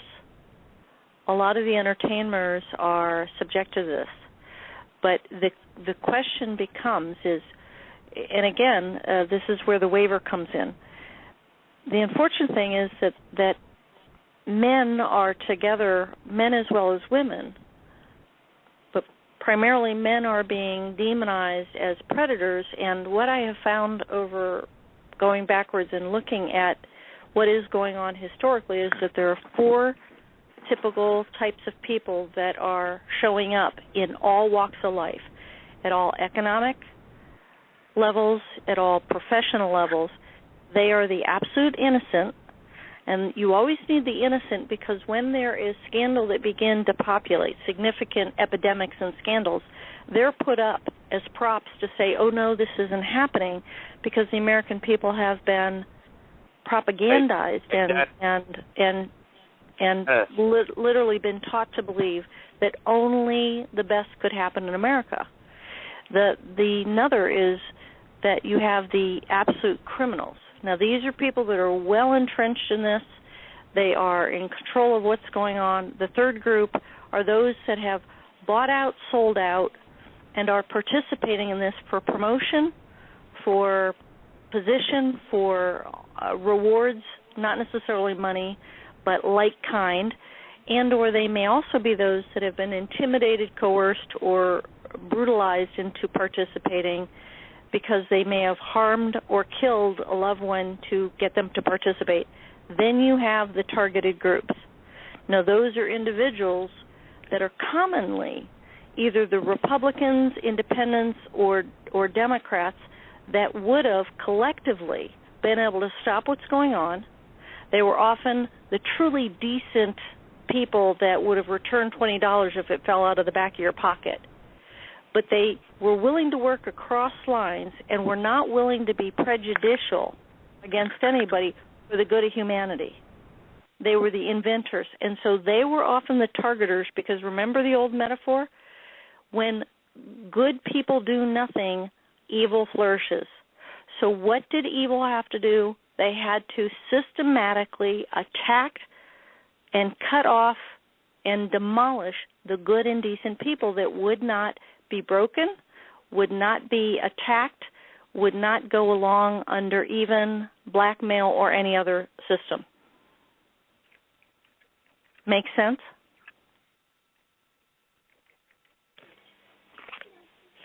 Yeah, definitely. I'm not sure what happened to everybody else, but yeah, definitely. Where is everybody, man? I'm here. That was an excellent call. I'm wondering, caller, would you identify yourself again? My name's Dorothy. Nice to meet you. My name's Cole. MK Ultra is a particular interest of study, area of study that I do. Also, I'd like to hear more from you if you're on Facebook or maybe you'd like to call into my show sometime. Give me your number. Okay. It's the same. It's the same. 805-830-8392. I air on Tuesday nights from 8 p.m. Eastern to 10 p.m. Eastern. This Tuesday I'll be talking about Pensmore Mansion, which will include a small mention of Branson. And if you're familiar with MK Ultra, Fritz Springmeier and Kathy O'Brien have both called out Branson as being a hotbed of Illuminati, MK programming and such going on there, as well as the drug running. I'm a survivor of it. Okay, excellent. So I've witnessed it up close and personal. Well, I'd be interested in booking you for a full 2-hour show where me and you could talk. Not a problem. Not a problem. But again, I think part of what we need to do is, as a nation, as good and decent citizens, because sadly what's happening is that the seed of all this is hate and indifference. And while there are a great many minorities that have come into power, the people that are ultimately responsible are much like any dictatorship. They're going to turn against the minorities that would sell out their own when the time comes. But what we really need to do is, I think sadly young men have been very early sexualized, but there comes a point where they even step over lines. And please no, I'm not dismissing the fact that women have become even significant abusers historically in recent years, where they're doing a great deal of damage against good and decent men, in which there's a lot of angst and hurt that is escalating, and it is not just coincidental. It's really more intentional and deliberate, because as all this stuff is, again, beginning to rise, and sadly, over the last 30, 40, 50 years, you can go back historically and look at how our government leadership have blamed children for the breakdown of children, when in fact it's often very traceable back to either sports figures or presidents, such as, and just as an example, Bill Clinton, that when he had that, and it wasn't a sexual affair. It wasn't an affair, because had he have had relations with a civilian woman outside of the federal government, that would have been an extramarital affair. When he had a relationship with a woman who was within the internship of the federal government, that was actually in breach of federal law at the time. So with Clinton's violation of federal law, all military abuses that were happening from senior officers or enlisted to their own underlings, there was virtually nobody who was going to be held accountable. And then that report, the Ken Starr report, was put out on the Internet. Now, this is at a critical time in American history in computerization, because most parents at that moment, it was a transition time where parents were virtually not aware of the Internet and computerization. So the young children were reading the Ken Starr report, and many of them began mimicking fellatio and cunnilingus, which is the legal terms for oral sex, because Oprah Winfrey had it on her show multiple times, as saying how children were then believing that this was not sex because the president said so. So that's modeling. And yet these children who've been sexualized intentionally by criminal deviants within our own government are now being blamed for what leaders did. And most people, sadly, because of the traumas throughout their life, and this is international, federal, state, local, and personal traumas, again, going back to the Himmler-Hitler-Eichmann study, such as deaths of loved ones, floods, natural disasters, the assassinations of presidents during certain lifetimes or stars or personalities, or 9/11, those things begin clogging up the human being's cognitive abilities, so thought, reasoning, judgment, articulation. That's why people don't even understand when folks are saying, wake up, because these people are saying, I'm awake, what are you talking about? What's happening is they don't understand how severely traumatized they are, where they cannot begin seeing the shattering of their lives. And that really is part of the crux, is because most people, if you were to ask, could you tell me what your history is? Can you share with me memories of your past? Most people don't know that they don't know, because they can't remember some of their own history. And they're saying that this is Alzheimer's. This isn't Alzheimer's. Severe trauma overlapping over decades and generations increases short-term memory, long-term memory problems, ability to articulate, judgment, the ability to reason and be logical. Then you also overlap the technology impacts that Barry Trower talks about, such as audio spotlights, synthetic telepathy, scalar waves, remote viewing. I mean, there's numerous things, that the RFID chips, other things that are technologically out there that most Americans don't even know exist. It's virtually as if a great deal of Americans are in horse and buggy times when, in fact, we know we have the Internet, but then the technology beyond that is externally driving and causing people problems, such as audio spotlight. Now, this is a technology developed at MIT and other places that, if pointed at any individual, can cause that person to hear voices between their heads, between their ears. And it's externally driven from technology. But there is no test, according to Dr. Colin Ross, who's a psychiatrist, when it comes down to bipolar or schizophrenia.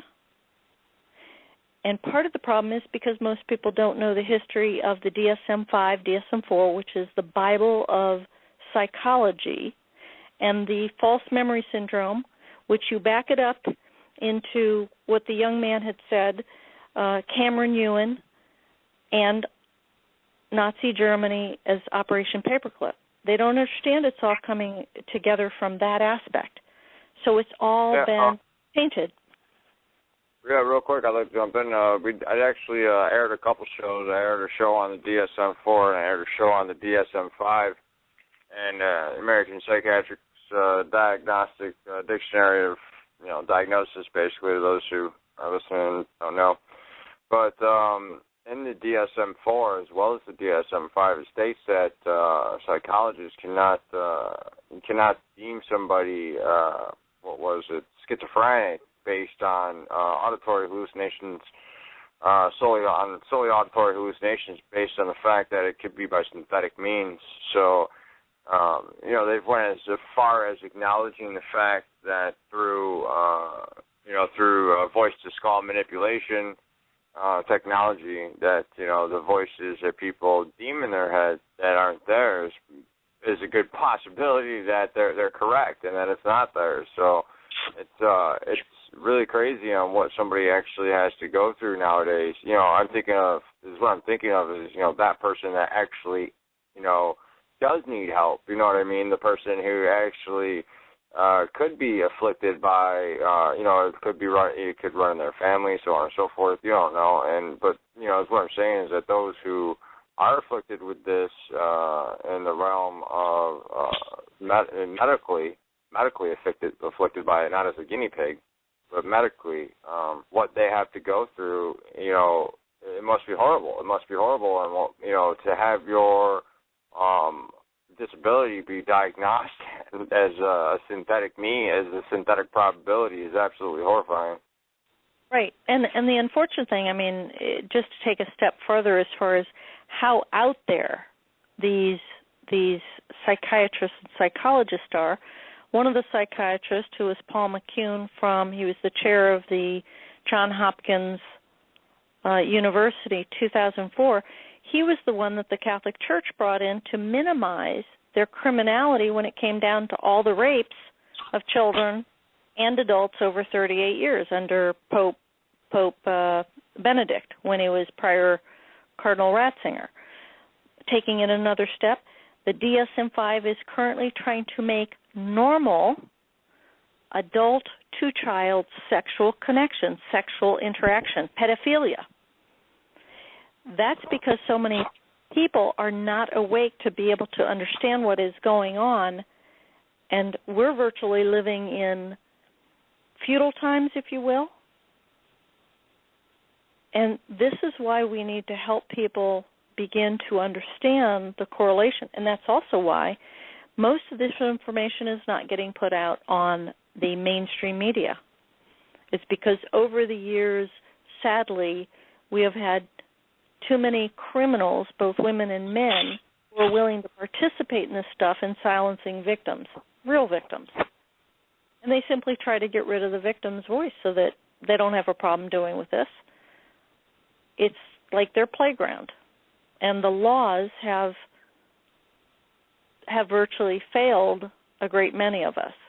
We're in so many different levels of lawless America. So the question is, how do we help each other? How do we make sure that we provide real, genuine, workable solutions to help people get stable, to get back in their bodies and be able to find good and decent people, because there are too many handlers, groomers, conditioners, abusers. And that's hopefully what we can possibly begin doing some serious dialogue on and providing. Because you're correct. These systems have been in play for decades, centuries, and beyond that. And they are well practiced because they understand human behavior. Human behavioralists, those who understand the study of the brain, they're well aware of what's going on. Absolutely right. We do have just under 10 minutes left. And, again, caller, if you can get in touch with any of us at the network, please do. Like Cole was saying, we actually just lost Cole. But he hosts on Tuesday nights, and that's the same number that you can call in to his show if you like. And I don't want to lose touch with you. So if you could just get in touch with one of us and find out, let us know how we can contact you in the future. I know he brought that up not already, a problem. but yeah. How and do if you I, are on how Facebook, do I get you? Go ahead. Go ahead. Yeah, I was going to say, if you are on Facebook, you can check me out at Dennis Ford. You just type in Dennis Ford, and it should say works at NWO Truth Radio. Send me a friend request or something like that. We can go from there. But, yeah, go ahead. Dennis Ford? Yep, like F-O-R-D? the car company. Yep. Okay. So, yeah, I'm sorry. Will do. What were you saying? No, I was just making sure I had the information correct.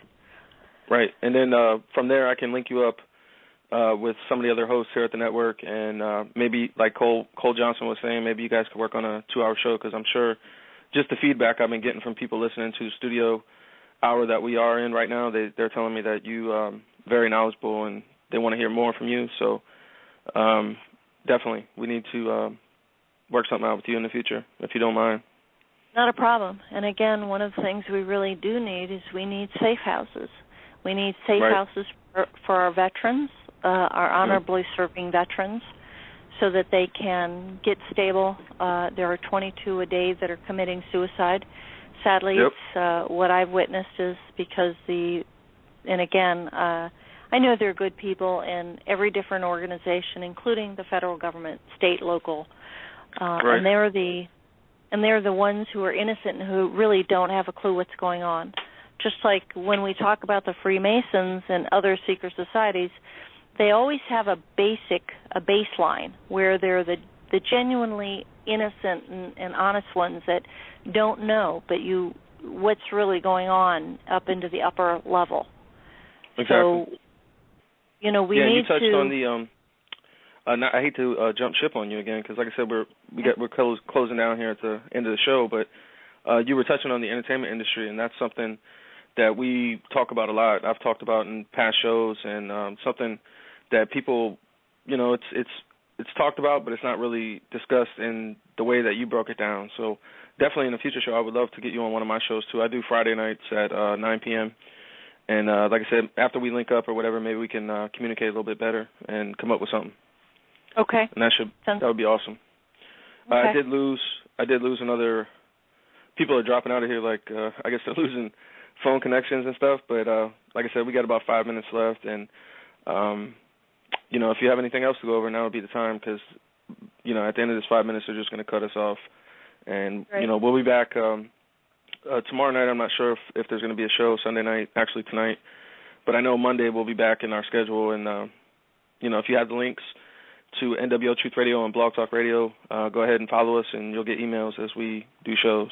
And like I said, it'd be interesting to get you on in the future to actually have a discussion. Instead of just an hour discussion, maybe we could get into a lot more other things. So that would be awesome. Thank you. I'd appreciate that as well. That'll work. And thank you for calling in tonight. I don't know how you came across our shows or how that came about, but that's always good. I'm always interested in hearing people that have to things to say about these certain topics and want to call in, because we have a lot of people that come on and they do multiple shows, so it's always good to find somebody new that's interested in things that we talk about. So definitely. Well, I've also lived a lot of the things that I've shared, so it's not just that I've studied it, but I've actually lived it. Right. And I've witnessed it firsthand. I can agree on that, and that's that's a perspective that we can only get from you, because you lived through it. And like I said with Cole, when Cole was talking to you earlier, he does a show on Tuesday nights, and one of his topics that he covers a lot is MK Ultra and the Monarch programs and all these things. So I'm sure you guys could come up with an excellent show dealing with that. And like I said, me and you will talk in the future about something else that we can put together. And again, just thank you for calling in. I'm probably going to wrap it up here with some music. I'll play a song going out. And again, thank you, and you have a good night. And I appreciate it very much. You as well. All right. So like I said, anybody I'm just going to say this for the archive, as anybody goes back and listens, you can check us out. Like I said, we'll get back into the schedule Monday nights for sure, and we'll have our regular programs airing here on the network, and you can check us out there. We should have everything coming together here with all the hosts doing their shows this week. I'm not really sure on what we're going to be talking about this week, but it should be interesting. And like I said, people can check us out on NWO Truth Radio, Blog Talk Radio. We have a Facebook page. We have a Facebook group, all that good stuff. So people can definitely go there if they want to check us out and learn more. And I guess we'll sign off here as soon as I find this music to play. And again, thank you, caller. I'm going to go ahead and mute you, and I'll hopefully talk to you soon. Very good. Thank you. Mm-hmm. All right. So find this song here. It takes a minute. We got a lot of tracks here. So we'll get to this, wherever it is.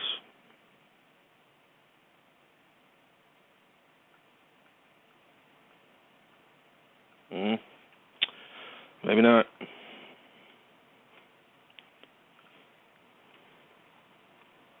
But anyways, yeah, I just found it. Thank you, everybody, for tuning in, and much love and respect to all of our listeners and hosts and people that contribute here on NWO Truth Radio, and looking forward to the future. And like I said, tune in next week. We'll have our regular scheduled programs coming up, and we'll do it again. So, again, thanks, everybody, and you have a good night. Apparently, Ted, it happened around 10 o'clock this evening. John Lennon shot by a man who has been described, as you have said, by the police as deranged or a kook or something like that. Anybody wondering whether or not John Lennon was shot by the CIA in a plot to stifle the peace movement is obviously not paying attention to the situation. Look what we got. Mark David Chapman, red catcher in the rye, like John Hinckley did right before he shot his guy. Something in that book carries weight, a trigger mechanism to switch him into a post-hypnotic state that alters backgrounds concerning me. J.D. Salinger was involved in the denazification of Germany, a.k.a. Operation Paperclip, where the United States smuggled in 1,600 Nazi scientists. Hinckley and Chapman share another intimate relation, World Vision, a known CIA operation, of which John Hinckley Sr. was on the board. They recruited mercenaries in the name of the Lord. Jose Perdermo stood at the front of the Dakota. You can call him doorman if you want, but he worked for the company, told Chapman to run away. He fired the fatal shot, then kicked the gun away.